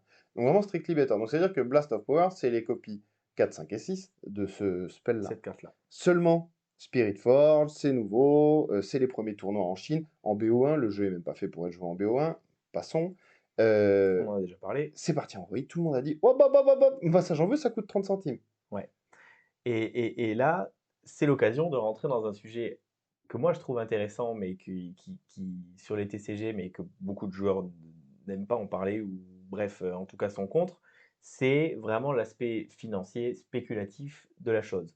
Ça existe sur tous les TCG, et même pas que sur tous les TCG, ce sont des objets de collection. Quoi qu'il arrive, qu'on en veuille, une carte, c'est un objet de collection. Qui dit objet de collection dit marché, qui dit marché, offre et demande, dit spéculation, systématiquement. Ça existe sur tous les jeux, ça a toujours existé, on en a déjà parlé ici. Et qui dit spéculation dit buyout. Qu'est-ce que c'est un buyout? Un buyout, ça va être une personne ou un groupe de personnes, la plupart du temps c'est des groupes de personnes, qui vont ensemble faire des recherches en disant, OK, on aimerait énormément faire baisser l'offre d'une certaine carte pour faire monter son prix. Concrètement, c'est ça. Ou j'aimerais tapisser ma salle de bain avec de la noire elf. Par exemple, le Revised. fameux, enfin bon, il y a plein d'histoires comme ça sur Magic. Soit c'est des gars qui partent sur des délires un peu chelous, mais voilà. En tout cas, voilà, l'idée c'est quoi? C'est de prendre une carte et de dire cette carte, on va acheter toutes les copies disponibles pour que son prix monte. Et ensuite, on va décider, nous, de les Du nouveau revendre prix. du nouveau prix et de les revendre à la quantité qu'on veut petit à petit. Ça existe dans tous les domaines du monde et forcément le Et dans TCG. tous les HDV Dofus. Et voilà, pour les joueurs de Dofus, c'est un grand classique, effectivement, sur les runes notamment. Et donc, qu'est-ce qui se passe? Pour qu'une carte soit une bonne cible de buyout, il faut première chose qu'elle soit demandée, mais c'est pas le plus important. Ce qui compte, c'est qu'elle Que ce soit soit limité. limitée et qu'elle soit peu available. C'est le truc. On ne peut pas prendre une commune. Par exemple, la commune la plus demandée et la plus chère sur Rebound, c'est DeFi. Personne ne pourra buyout DeFi Il y parce en a qu'il y en existe beaucoup beaucoup trop. trop. Ça Exactement. n'existe pas. Par contre, Proving Ground, des cartes exclusives, low power level, c'est sûr, mais par contre, très, ouais, en tout cas pour la plupart, celle-là le montre d'ailleurs, c'est pas C'est une la carte BD. excellente, mais c'est des cartes qui sont largement à la portée d'un groupe de personnes Exactement. de toutes les acheter. Et c'est exactement ce qui s'est passé sur cette carte. Ça s'est aussi passé sur Recruit the Vanguard, qui est celle qui met 4 tokens pour 6 Ouais. pour le même deck Pour Victor. le même deck Victor, hein, c'est Mm, vraiment un flavor of the month qui a fait pop le truc. Et ce qui s'est passé, et comme ça se passe beaucoup, c'est que généralement ça se passe en Amérique et ensuite la tendance suit ou ne suit pas en Europe. Ce qui est intéressant, c'est qu'elle a beaucoup suivi en Europe pour cette carte, elle a beaucoup moins suivi pour Recruit the Pour Vanguard. Recruit the Vanguard, ouais. Donc des gars sont allés sur TCG Player, qui est l'équivalent du card market américain, et ont acheté toutes les copies possibles de Blast of Power. Voilà, je pense que c'est ce qui s'est passé parce que C'est passé de 30 centimes à 13 il y a eu dollars. forcément la hype avec le City Challenge et tout ça, mais il y a quand même des gars au bout d'un moment qui ont forcé le truc et qui soit ils ont pris le train en marche et ils ont acheté tout, soit c'est eux qui sont à la base du truc, on ne sait pas. En tout cas, il s'est passé un truc, il y a eu un buy-out sur cette carte. Ce qui est assez facile parce que, vous voyez, regardez là maintenant, il y en a 49, alors que si on regarde Flash par exemple, il y en a 200 disponibles. Alors, Donc c'est. ils sont quelque part, ils existent ces Blast of Power, ils sont pas encore en vente. Et donc, ce qui s'est passé dans la nuit d'il y a 3 jours, là, je crois, c'est qu'il y a eu ce buy-out sur TCG Player. Et comme toujours, alors, de un pour le décalage horaire, mais aussi parce que c'est plutôt les Américains qui font ça et qu'en Europe, on est plutôt des joueurs avec les cartes, là où C'est les ça. Américains sont beaucoup plus dans Le l'aspect flux est très tendu pour Riftbound spéculatif aux aussi. US Ils notamment. considèrent pour beaucoup vraiment ça aussi comme un asset dans leur portfolio d'investissement. Bon, C'est voilà, ça. ça, c'est vraiment beaucoup plus présent aux États-Unis que chez nous. Donc, tout ce qui se passe aux US, généralement, et ça, c'est un conseil que je vous donne pour vous, gardez-le, ça se passe généralement dans les 24 heures qui suivent C'est dans ça. l'Europe. Donc il faut regarder TCG Player. Il y a eu le buyout et le lendemain, il s'est passé ça. La carte est passée de moins de 1 euro, je crois, à jusqu'à 10 euros. Et là, ce qui s'est passé, du coup, ce qui est en train de se passer, Bah, c'est les gens que disent, oh, ça vaut cher, je vais mettre les mêmes en les gens vente. disent j'ai un Proving Ground à la maison, il est là, je vais les sortir, je vais les mettre en vente. Donc là, c'est en train de se restabiliser. Ce matin, j'ai regardé, il y avait 29 copies dispo, là, il y en a 49. Voilà, Ce qui est intéressant de voir sur ça, c'est que ce n'est rien d'autre qu'une bulle c'est ça. et que si jamais cette carte n'est pas jouée, la bulle elle va Ça éclater va très vite. s'effondrer tout de suite, c'est Et ça, même ça exactement. l'est déjà passé.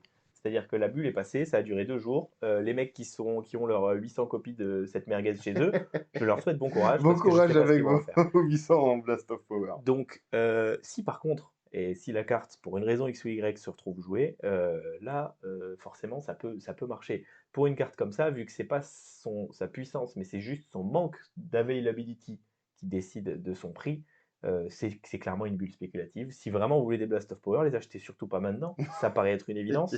Attendez un peu. Dessinez-les en attendant, Ouais, mais ouais, ouais, mettez ce que vous voulez à la place, mais la carte n'est attendez, pas quoi. assez intéressante et demandée, à mon sens, pour que ça tienne. Ça, c'est voilà, c'est vraiment un petit point parce que la carte, on s'en fout. La carte en soi, on s'en fout. C'est juste un pur point purement financier et spéculatif. C'est une carte qui n'a pas beaucoup de copies. Il y a eu une petite hype dessus. Elle a été buy-out. Ça va se stabiliser sans problème, comme c'est déjà en train de se faire.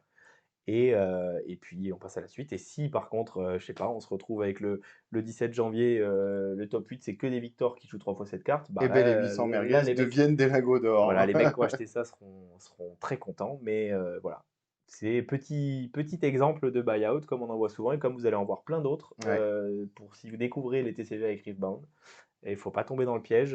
Pour moi, il faut juste laisser passer le truc, ignorer complètement, et puis Mm, mm. voilà. Un dernier petit point, c'est plus anecdotique, j'ai envie de dire, parce que c'est pas un truc de joueur, c'est un truc de collectionneur. Et puis Il y c'est a eu un similaire en buyout plus, sur Timo GG Easy euh, qui est le Timo qu'on ouvre dans les dans les packs Nexus Nexus Night Night. Pack qui seront restock une fois supplémentaire, mais qui ne seront plus distribués une fois Origin terminée.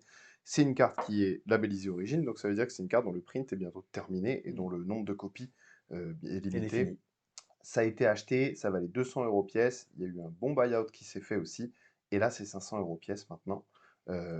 Ça devrait stabiliser parce que là, encore une fois, bah, vous avez tout le monde qui dit ah ouais, mais j'en ai ouvert Ça un va en redescendre Nexus un petit peu Night, même. je vais aller le vendre parce que. Et en plus, du coup, cette personne-là, elle se dit bah, je vais le vendre 400 balles, comme ça, je suis sûr de le vendre rapidement, etc. Donc, il y a toujours ce petit effet de vague Ouais, qui va se créer. En revanche, la- le, le supply de Timo GGZ, il est petit.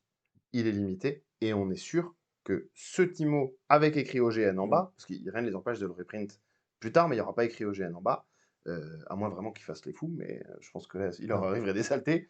Ben, là, on sait qu'une fois qu'on aura fini d'ouvrir tous les Nexus Night Pack qui arrivent, c'est terminé, Mm. il n'y en aura plus. Ce buyout-là, il a des chances d'être un peu plus pérenne Ah bah c'est sûr. que le précédent. C'est sûr parce que là, elle va redescendre, cette carte, c'est sûr, dans les prochains jours. C'est déjà le cas d'ailleurs. Et elle Oui. va se stabiliser pour la raison qu'on a expliquée. Des gens avaient une carte à 200 euros qui d'un coup est passée à 500, bah, ça donne envie de la vendre, surtout si on n'y est pas particulièrement attaché. Comme on veut la vendre et Si je l'avais que. trouvé, je l'aurais vendu à 180 déjà. Il y a... Exactement. Et donc forcément, on a envie de la vendre, tout le monde veut la mettre en vente. Comme il y a quand même très peu de demandes sur une carte comme ça, surtout à ce prix-là, bah, il va se passer ce qui est en train de se passer. C'est pour les hôtels de vente Dofus. Quelqu'un va la mettre à 500, Mhm. quelqu'un veut la vendre, va la mettre à 490, quelqu'un va la mettre à 480. Ça va faire une petite race to the bottom. Par contre, ce dont je suis sûr, c'est que ça ne descendra pas en dessous des 200 euros. Ceux qui voulaient les vendre au top et qui ont raté les 200 euros, enfin, fallait les acheter à 200 euros. Ça ira pas plus bas que ça. Moi, C'est c'est ça. mon call. Et ça va remonter un jour plus haut que ce que c'est ça. C'est une certitude Là, aussi. maintenant, En plus, si c'est un Timo, c'est populaire. S'il se passe rien sur cette carte, la courbe qui va être, c'est là, ça va redescendre un petit peu, puis tranquillement, avec les mois, ça va Mm. monter, ça va monter, ça va monter. Je pense que ce qui déclenche le buyout aussi, c'est la révélation des prochains packs Nexus Knight dans lesquels il n'y a pas de chase card. Exactement. Et que donc ça rend encore plus unique cette carte-là, dans le sens où il n'y a pas l'équivalent de Timo GGS sur les Mm. prochains Nexus Knight Pack de Spirit Forge. Donc j'imagine que c'est aussi ça qui fait dire que bon, ben, là, elle coche toutes les cases pour un buyout. Pas beaucoup de copies. Alors c'est un buyout un peu plus cher, hein, parce que Ah oui, acheter les Blast of Power à 1 euro les et 800 merguez à acheter... 30 centimes, là, on Bon, a. c'est pas la même chose. Mais c'est pour ça que tu parles de groupe de personnes aussi, Mm. peut-être. Bon. En tout cas, card availability rare, quasiment garantie d'avoir pas de reprint similaire. Une carte qui est désirée parce que c'est Timo, parce qu'elle est cool, parce qu'elle est rigolote, parce que c'est rigolo qu'ils Moi, font je le tout trouve comme ça. hyper fun, ce Timo. Je lui mettrai jamais ces sous-là, mais je le trouve très drôle, DJ Voilà, Easy. Bon, même si à League of Legends, tu peux te faire ban pour avoir dit DJ Easy, mais c'est vrai. c'est Et pour jouer Timo un aussi, mais autre c'est un autre débat. sujet. Donc Voilà voilà. pour la finance, les choses qu'on a vues cette semaine. On passe au courrier des lecteurs, Ouais. parce que ben, on a eu des questions non seulement intéressantes, mais en plus nombreuses. Donc on en a sélectionné trois. Il y en a certaines où on a échangé directement sur les commentaires YouTube avec les personnes qui nous posaient des questions, et d'autres où on se les est gardées sous le coude. Ici, on a Choubi qui nous dit: n'aurait-il pas été mieux de garder le focus des joueurs européens sur le set 1 uniquement au lieu d'obliger, entre guillemets, les joueurs à déjà étudier le méta du set 2 à cause de la date du régional de Bologne? N'étant pas du tout du milieu du TCG, cette gestion du set 1 au niveau compétitif, Europe Only du coup, me fait un peu halluciner, à plus les boys. Choubi, on hallucine aussi. On hallucine aussi, on en a déjà beaucoup parlé. Alors, ça paraît complètement dingue, parce que, et moi, je vais pas dire que ça me fend le cœur, mais c'est un peu ça, parce que quand on allait faire des skirmishes il y a 3 semaines, tout le monde parlait que de Spirit Forge, parce que Origine, c'est déjà fini. tous les gens ne parlent que de Spirit Forge. On a fait un mois de skirmish, 3 skirmishes, terminé, on n'en parle plus. Il y a encore des milliers de choses à découvrir sur le set. Ouais, voilà, il y a 3 semaines, il y a eu un gros tournoi. Le deck Aurora qu'on pensait pas bon gagne. C'est Finalement, c'est ça. peut-être le meilleur. On pourrait faire 6 mois d'Origins de plus, et dans 6 mois, on aurait une méta qui serait complètement différente de celle d'aujourd'hui. Pour moi, c'est une catastrophe absolue, et ça, c'est décevant, parce que là, concrètement, les decks qu'on a passé du temps à jouer et tout ça, ben, ils ont duré quoi? Et ils ont duré, en fait, ils ont servi à pas rien, mais compétitivement, ils ont Nous, on a servi à fait rien. deux skirmish. 2 skirmish, 3 pour toi, et puis c'est tout, Enfin, quoi. non, ouais, parce que je vais en faire un de plus. Oui, là, on va en faire, on va les faire, Mais mais c'est tout, quoi. parce que moi, j'aimerais bien trouver le bail, du coup, pour aller à Bologne. Mais je suis entièrement d'accord. TCG, pas TCG, milieu de TCG. T'as Catastrophe. complètement raison. Alors, il faut pondérer un peu notre réponse. C'est parce que le jeu est en Chine avant Mm. qu'on est forcé un petit peu là-dedans. Et parce qu'il y a cette énorme connerie de dire on fait Bologne une semaine après la release. Ouais, c'est ça. J'imagine que ça, c'est un truc qu'ils n'ont pas eu le choix ou qu'ils avaient des Ça me gêne. incertitudes au niveau C'est distribution. vraiment le truc qui me gêne parce que contrairement à tous les erreurs qu'on a vues, qu'ils ont fait et tout ça, là on parle vraiment d'une question de calendrier et de planning, quoi. Je veux Mm, dire, c'est pas une question d'habitude, d'organisation et tout ça. Je peux pas croire que les gars du VS ou même les gars de Riot, alors déjà qu'ils aient vraiment pas eu le choix, j'ai quand même du mal à le croire parce que ce tournoi à Bologne, je pense qu'il est prévu depuis un moment parce que Book Avenue et tout, c'est des choses qui prennent du temps. La date de sortie de Spirit Forge, elle est verrouillée depuis un moment Depuis un parce que moment aussi, les hein. boîtes elles sont en entrepôt depuis déjà des mois. Mm. Je ne peux pas croire qu'ils aient pas eu le choix, et si jamais ils l'ont fait, enfin, je sais pas ce qui s'est passé, quoi. Comment ils Je se sont comprends dit: pas. «Ouais, ça tombe une semaine après, bah, c'est pas grave». Je C'est peux pas pas le croire. grave, les joueurs, ils vont s'en débrouiller. Je peux pas le croire. Moi non plus. Et Et ça met vraiment une ombre, je trouve, sur la release de ce jeu. Déjà, il y a toujours le débat, alors combien de sets on sort par an sur un jeu? Eux, ils ont fait le choix de 4, c'est plutôt sur ça me paraît bien. voilà, c'est 3 ou 4 a priori le sweet spot, la plupart des jeux vont arriver sur 3 ou Ou 4, 7 quand t'as des univers Beyond, mais ou 7 pour ceux qui adorent Tortue Ninja, mais hem, le truc, c'est que ça fait on a des saisons qui sont courtes parce qu'elles durent 3 mois, et à la fois, elles sont interminables. et en plus, Origins, moi j'y joue depuis août. oui, mais Mais le tout le jeu est monde sorti dit, le non, 31 on est bien octobre, et d'accord. le jeu est sorti avec pas de cartes. C'est-à-dire On que est complètement d'accord. il y a des gens qui commencent là avec la Mais wave tout qui le ont leur monde premier dit, deck. oui, mais Origins, on en a marre, on va faire Spirit Forge. Spirit Forge, c'est jusqu'à mai. Mmh. Donc en fait, c'est pour bouffer 6 mois de Non, Spirit Forge. c'est Clairement, le décalage avec la Chine, ça met le bazar. probablement, Et, et ouais, mais je suis d'accord avec toi, Choubi. On se focus plus sur Origin, alors qu'il y a encore beaucoup de choses à faire avec Origins. Encore une fois, même réponse pour moi que tout à l'heure. Donnez-leur un an. Dans un an, tout ça, on n'en parle plus. Ouais, il faut le temps de stabiliser les trucs. Ils ont leur planning forcément qui se fait. La release décalée en Chine complique un peu les choses. S'ils veulent faire, la question c'est voilà, combien on va avoir de RCQ par région et par set? Ça va être ça aussi. Est-ce que c'est 2? Si Mmh. c'est 2, bon, bah, finalement, si on doit faire sur 3 mois 2 RCQ, bah, ça laisse plus beaucoup de week-ends dispo. Mmh. En plus, on prend ça, les contraintes, de date de release pour les sets parce que pareil, ils peuvent choisir la date de release, mais enfin, c'est tout un bordel de distribution derrière. Donc il y a aussi des contraintes à ce niveau-là. Donc ça peut arriver. J'espère que c'est le premier, que c'est comme ça et que ça n'arrivera plus parce que On leur donne un pass, quoi. le problème c'est, voilà, moi j'aurais préféré qu'ils disent ouais ça sort après Spirit Forge mais on fait quand même sur Origins. Je comprends que ce ne soit pas Tous les possible jours. parce que ce serait un merdier pas possible et surtout sortir une extension pour dire une semaine après ouais mais finalement on la joue pas encore, ça peut pas marcher. Donc il y a eu un problème au niveau des dates à ce niveau-là. J'espère que c'est pas quelque chose qui va arriver. Je pense qu'il leur faut un an le temps de se faire dans le truc.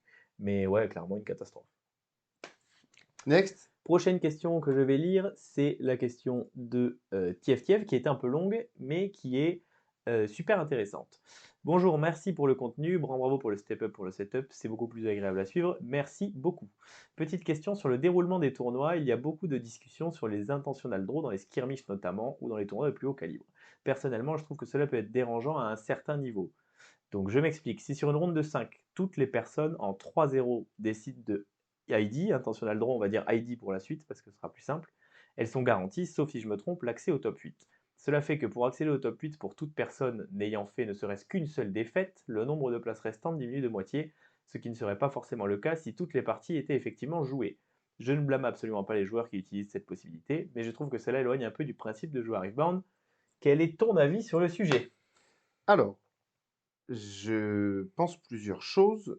C'est un problème qui existe depuis toujours, hein, la question des ID. Euh, pour moi, il va être dépendant du contexte. Effectivement, quand on fait un skirmish à 30, il y a 5 rounds, 3-0, ID, top C'est 4 gagné, garanti. c'est top 8. Maintenant, on fait un Open à 2000, l'ID il va se passer autour de 13-0 ou de 14, enfin de 13-1 ou des Ouais. trucs comme ça. On peut ID into top 8. Quand on a gagné, t'imagines, 13-0, c'est Ouais, énormément de énorme, hein, rangs. c'est énorme, c'est incomparable. Donc déjà, ils ont un contexte différent l'un de l'autre. Pour moi, c'est totalement acceptable d'ID pour une raison toute simple, c'est que la journée, elle a commencé, on est tous arrivés à la boutique ou À la venue, la ouais. venue où on fait le tournoi, on a tous un deck dans la boîte et on est tous à 0-0. Ça veut dire que la règle est la même pour tout le monde. Il arrive parfois que certaines personnes ne souhaitent pas faire l'ID parce qu'ils voulaient jouer plus de rondes ou j'en sais rien. Mais on a tous commencé sur un pied d'égalité avec cette règle qui est là. Évidemment, ça plaît pas aux créateurs des jeux, c'est pas terrible, c'est pas une super image pour le jeu et tout. Il y a des jeux, comme Yu-Gi-Oh! J'ai jamais joué à Yu-Gi-Oh! C'est ce que m'ont dit les gens qui y jouent, avec qui j'ai discuté au skirmish, qui font double défaite en cas de draw. Donc pas possible de draw, sinon c'est double défaite, donc ça force à jouer la game. Il y a d'autres choses qui peuvent exister. Maintenant, ce qui serait intéressant de regarder, au-delà de l'esprit entre guillemets anti-sportif, qui est de dire on va pas jouer nos rondes jusqu'au bout, qu'est-ce qui se passerait si on n'avait pas droit d'ID? Ben, il y aurait deux bonhommes ou deux bonnes femmes qui sont face à face et qui joueraient doucement, Ils font semblant de jouer. qui prendraient longtemps, qui s'attaqueraient pas trop, Mm.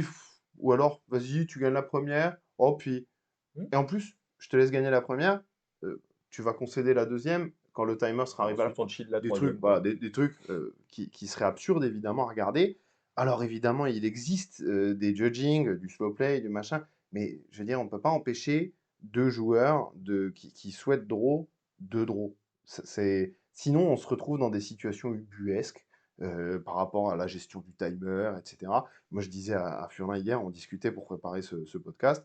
Moi, avec les règles actuelles, si je joue un deck aggro comme Annie et que je vois qu'il reste 4 minutes au timer et que je suis en train de perdre la deuxième et que j'ai gagné la première, je vais scoop instantanément, shuffle rapidement et essayer de mettre 3 points et gagner avec les tours. Ouais. À l'inverse, je joue à Recontrol, je vais regarder le timer, je dis, bon, je réfléchis à mon tour. Ouais. Tu mulliganes pour te Il sneaky reste 2 back-end. minutes, je vais shuffle, je vais Ouais, c'est prendre le ça. temps de bien randomiser mon deck. Donc, tout ça, c'est pas des choses qui sont très bonnes pour la sportsmanship, pour le Mm. fair play. Je suis entièrement d'accord avec ça. Mais hélas, on n'a pas de solution qui soit plus intéressante. Parce que pour moi, il faut que tout soit symétrique. Ouais. Ça, c'est évident. Maintenant, comme je disais tout à l'heure, l'intentional draw dans un gros tournoi, c'est plus la même Tu chose, es à ouais. 13-0, Je tu pense que as gagné le droit, voilà. c'est 2 C'est 2 sujets sujets différents différents, aussi parce qu'il y a quand même une question d'enjeu. Je veux dire, évidemment. hem sur un skirmish et voilà, surtout, on arrive sur un petit skirmish où en plus, même si c'est un tournoi compétitif, le skirmish, attention, on va peut-être avoir plus de joueurs un petit peu plus débutants ou qui ont pas l'habitude de ça et c'est ces joueurs-là souvent qui vont être un peu, en tout cas nous, notre expérience qu'on a vue, qui vont être Je me perturbés. suis fait engueuler parce que j'ai ID la Voilà, dernière c'est fois au ça. skirmish que je suis allé jouer, Voilà hein. et je comprends sur le fond, je suis entièrement d'accord avec Kiev, c'est vrai, on vient pour jouer aux cartes, c'est dommage de ne pas jouer aux cartes. Maintenant, comme tu l'as expliqué, je suis d'accord sur le fait qu'il y a pas de solution magique et surtout, on commence la journée de la même façon. C'est si vous voulez, par exemple, se retrouver à faire 3-2, je sais pas, faire 0-1, 1-1, 2-1, 2-2, faire 3-2 et faire 9e et pas faire le top 8 et commencer à dire que c'est parce que les mecs ont ID qu'on n'a pas fait le top 8, même si dans les faits, une fois de temps en temps, c'est peut-être le cas, je pense que c'est pas, ça n'apporte rien parce que Mmh. c'est pas le bon raisonnement. Les vraies questions qu'on peut se poser, c'est bah, va voir les games que tu as joués, peut-être les games que tu as perdus, essayer d'aller améliorer ton gameplay sur ces trucs-là et c'est tout ce que tu peux faire. Le reste, ça fait partie du truc. Ce qui est important, c'est que forcément, le plus important, et c'est pas écrit là, mais pour ID, il faut bien évidemment que les deux joueurs soient 100% d'accord, qu'il n'y ait pas de trucs bizarres ou Qui d'accords est d'échange de quoi absolument. que ce soit fait en public, devant tout le monde, avec un judge à côté même, pourquoi pas, et de vraiment être sûr que c'est exactement que s'il y a un des deux Tout joueurs ça, c'est pris en compte dans les règles d'ailleurs, hein, voilà, c'est s'il y a un expliqué, des 2 joueurs qui a envie de jouer la game, bah, qu'il joue la game. Si pareil pour les splits, voilà et ça c'est une évidence absolue, mmh. il faut pas commencer et ce qui est terrible, c'est d'avoir soit un joueur dans un sens comme dans l'autre, voilà, un joueur qui va se plaindre que l'autre veut pas ID, c'est catastrophique. Un joueur qui va se plaindre que les autres ID, pour moi, c'est catastrophique aussi. C'est dans les règles, Mmh mh. c'est dans le truc. Je comprends que ça puisse être gênant sur des skirmish. Ça a vraiment pas du tout la même, notion sur les gros tournois aussi parce que sur un skirmish, il n'y a pas non plus grand-chose à gagner, que ça va pas changer, il n'y a pas d'incidence directe aussi importante que Oui, mais en même temps, si ton skirmish, tu le prends pas sérieusement, Non, non, mais bien tu pas le sûr, choix, tu pas d'autres possibilités de jouer sérieusement au jeu, ça donc rejoint ce qu'on ça disait rejoint ce aussi. qu'on disait, Mais je tout suis à fait, d'accord, hein. mais je pense que voilà, pour ceux qui ont fait top 9 parce qu'il y a eu des intentionnal draw, pas de bol, la prochaine fois, vous ferez Mais peut-être top je 8 vais parce aller que vous plus avez loin, ID, quoi. exactement, et pour moi, il y a un sujet un peu parallèle, c'est les tie-breakers. Parce que si tu es en X2 et que tu es 9e et au lieu de 8e et qu'il y a quelqu'un qui est passé au-dessus de toi avec les tie-breakers, quelle que soit la règle des tie-breakers, est-ce qu'on prend les wins, même si Mmh. prendre les wins dans les tie-breakers en premier, c'est très très très bête, et que, il vaut mieux, je pense, prendre les performances de nos adversaires en compte pour ce côté random, à la fin, ben, ouais, il fallait pas perdre la deuxième en fait. Ouais, c'est ça. Et c'est le jeu, la journée, on l'a commencé tous à C'est ça, zéro, faut pas sauf Baye, évidemment. je pense que c'est tout ça en fait et on aura l'occasion d'en parler dans une autre vidéo, mais tout ça, je parle pour vraiment le joueur qui veut enfin compétitif, qui a pour but d'aller gagner et tout ça, c'est des détails et on s'en fout un peu finalement. La seule chose qu'on peut faire, il y a plein de choses qu'on maîtrise pas, ça en fait partie. C'est les Mhm. règles, elles sont là, Donc c'est comme on joue ça. avec, on Et joue avec. ici, ça fait un peu guide good, mais le meilleur moyen d'éviter d'avoir des problèmes avec ça, c'est de faire 5-0 et puis C'est c'est ouais, tout. ou de faire ton Fais 3-0 3-0 et puis c'est toi qui as le choix, quoi. Et exactement. effectivement, une fois de temps en temps, ça va arriver, tu vas te faire sortir du cut pour ça. Si c'est sur un tournoi important, je suis à peu près sûr que la plupart des gens, ils avaient la possibilité d'ID pour assurer un top, je pense qu'ils le feraient et c'est normal. Et je ne trouve, voilà, c'est pas, ça me paraît pas une bonne chose d'en vouloir à quelqu'un parce qu'il a décidé de Je faire ça. pense que non, parce Tout que comme tout le c'est monde pas une peut, bonne chose de forcer, d'inciter un mec à Eddie s'il a pas envie de le faire. c'est clair. C'est vraiment, faut pas insister. Est-ce que tu vas Eddie? Non, on discute plus, on joue la game et puis c'est tout. Et c'est comme ça que ça marche. Et moi, c'est comme ça que je le vois. C'est drôle parce que le dernier skirmish qu'on a fait, il m'est arrivé exactement ces deux cas. C'est-à-dire que j'étais en overtime dans la troisième ronde où je savais que si je gagnais cette partie, j'allais être en 3-0 et j'allais pouvoir proposer un ID. J'ai gagné cette partie en overtime. Je suis arrivé devant mon adversaire, je dis voilà, on est 4 à 3-0. Je dis à mon adversaire est-ce que tu veux intentional draw? Les deux personnes à côté avaient déjà ID et là il me dit non. Je dis ok, on joue. C'est ça, Et, c'est ça. je veux dire, moi je lui ai proposé, c'est normal. Ça m'est déjà arrivé de demander à quelqu'un écoute, là, en faisant le draw non intentionnel qu'on est en train de faire, on va tous les deux être out of contention. Est-ce que tu veux bien me concéder la partie? C'est ça. Il m'a dit j'en ai marre de jouer, je te la concède. Je veux dire, et s'il m'avait dit non, j'aurais pas dit je vais te la C'est ça, il y a tu pas vois? de Enfin, question à avoir. Le mec c'est a pas besoin de donner une si justification. quelqu'un, il ne souhaite pas le faire, il le C'est fait ça, pas, sur le aucun skirmish problème. d'avant où on était nombreux à être en 3-1, c'était la round d'après, on était nombreux à être en 3-1 et effectivement, il y avait le truc, je crois qu'il y avait 3 rounds, on était en 3-1, il y avait qu'un seul à 4-0. Donc si tous les 3-1 a ID, on a le top Mmh 8, mh. c'était réglé. Il y en a Et qui ont pas voulu, et il y en a qui ont pas voulu et c'est le aucun jeu. problème et on joue et ceux qui ont il y en a qui ont ID du coup et qui se sont retrouvés out potentiellement, à cause de ça parce qu'eux ont ID et que nous on l'a pas fait, et beh, ça fait partie du truc et C'est un tournoi, puis c'est comme ça et puis et c'est tout. et et moi j'encourage très vivement les personnes qui pensent que, ID c'est mauvais et que ça dans ces cas-là, quand vous serez à 3-0, jouez là votre game et Mmh. vous verrez que vous dire: Mince, mais c'est bête». Il y a aussi ça. On Compétitivement, commence la voilà, c'est journée, ça. tous pareil, donc notre avis, j'aime pas dire «nous» en plus parce que on n'est pas un hive mind, on est 2 personnes. Moi, mon Et avis, on n'a pas tout à c'est fait que le même les avis les sur ce genre de ID truc en plus. sont normaux, font partie d'un TCG Et je et comprends qu'il soit frustrant de temps en temps, et c'est comme il y a d'autres règles qui sont frustrantes, et c'est une règle, et c'est c'est ça. comme ça, et les joueurs on respecte les règles en faisant des ID, et ils ont Mais raison. ce qui est sûr, c'est que les interdire, c'est voilà, il va se passera trop de choses pas belles, Sur un skirmish, je pense que ça changerait pas grand-chose et que ça forcerait peut-être les gens à jouer des games, de par l'enjeu qui est un peu différent. Là où ça peut vraiment être catastrophique, c'est quand tu as vraiment beaucoup bah d'enjeux, parce oui, que bien c'est pas la sûr. même chose.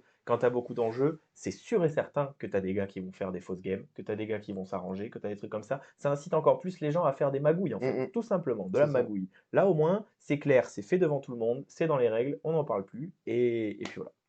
On passe à la dernière question, La dernière question. qui est de Clément, qui nous dit: «Merci pour cet épisode», avec plaisir. «J'ai une question concernant la force des cartes dans les jeux de cartes en général. Avec la sortie de Spirit Forged, est-ce que vous trouvez qu'il gère bien cet aspect pour que le jeu soit pérenne?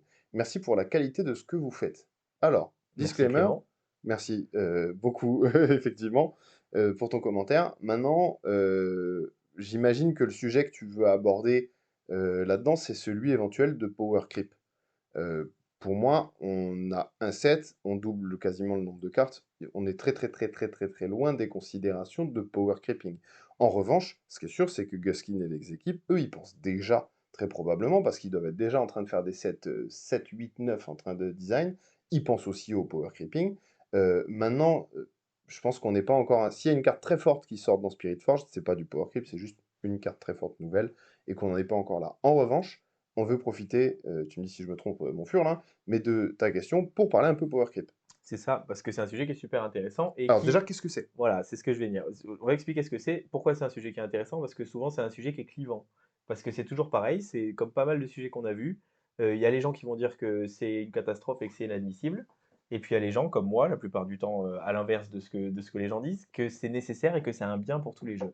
Qu'est-ce que c'est le power creep? Et on va donner quelques parallèles avec d'autres jeux, parce que c'est assez facile à comprendre. D'autres jeux étant Magic, Ou même des jeux non vidéo. Hearthstone aussi, enfin bon, Tous bref. en fait, parce que voilà, qu'est-ce que c'est le power creep? C'est, au fur et à mesure qu'on sort des nouvelles choses et des nouveautés, sur un jeu de cartes, c'est des nouveaux sets, il y a un moment, on va forcément pouvoir, revenir sur des cartes qui existent déjà ou presque, ou qui sont très Ou des similaires, mécaniques, ou des et numbers. et du coup, la question, ça va être, voilà, on veut reprendre une mécanique qui nous plaît sur une carte. Est-ce qu'on refait exactement la même chose? Est-ce qu'on la fait différemment? Est-ce qu'on fait la même chose en plus fort? Power creep, c'est prendre une carte qui existe et faire la même chose strictement en plus fort. C'est ça en gros pour Exemple, je sors une carte qui dit ça coûte 3 énergies, je pioche 2 cartes. Et ben, dans 5 ans, cette carte, pour 3 énergies, elle pioche 3 cartes. c'est un bon Exemple exemple. de power creep, je rends la carte d'avant obsolète puisqu'une carte fait strictement quelque C'est chose de ça. mieux. Sur Magic, il y en a eu plein, c'était notamment au niveau des stats. On va pas rentrer dans les détails parce que les stats sont pas faites pareil, mais par exemple, dans le tout premier set de Magic qui s'appelle Alpha, il y avait une créature qui était pour 1, une 2-1, c'était les stats, et c'était une Savannah créature qui était Lions, très puissante à l'époque, qui était jouée beaucoup.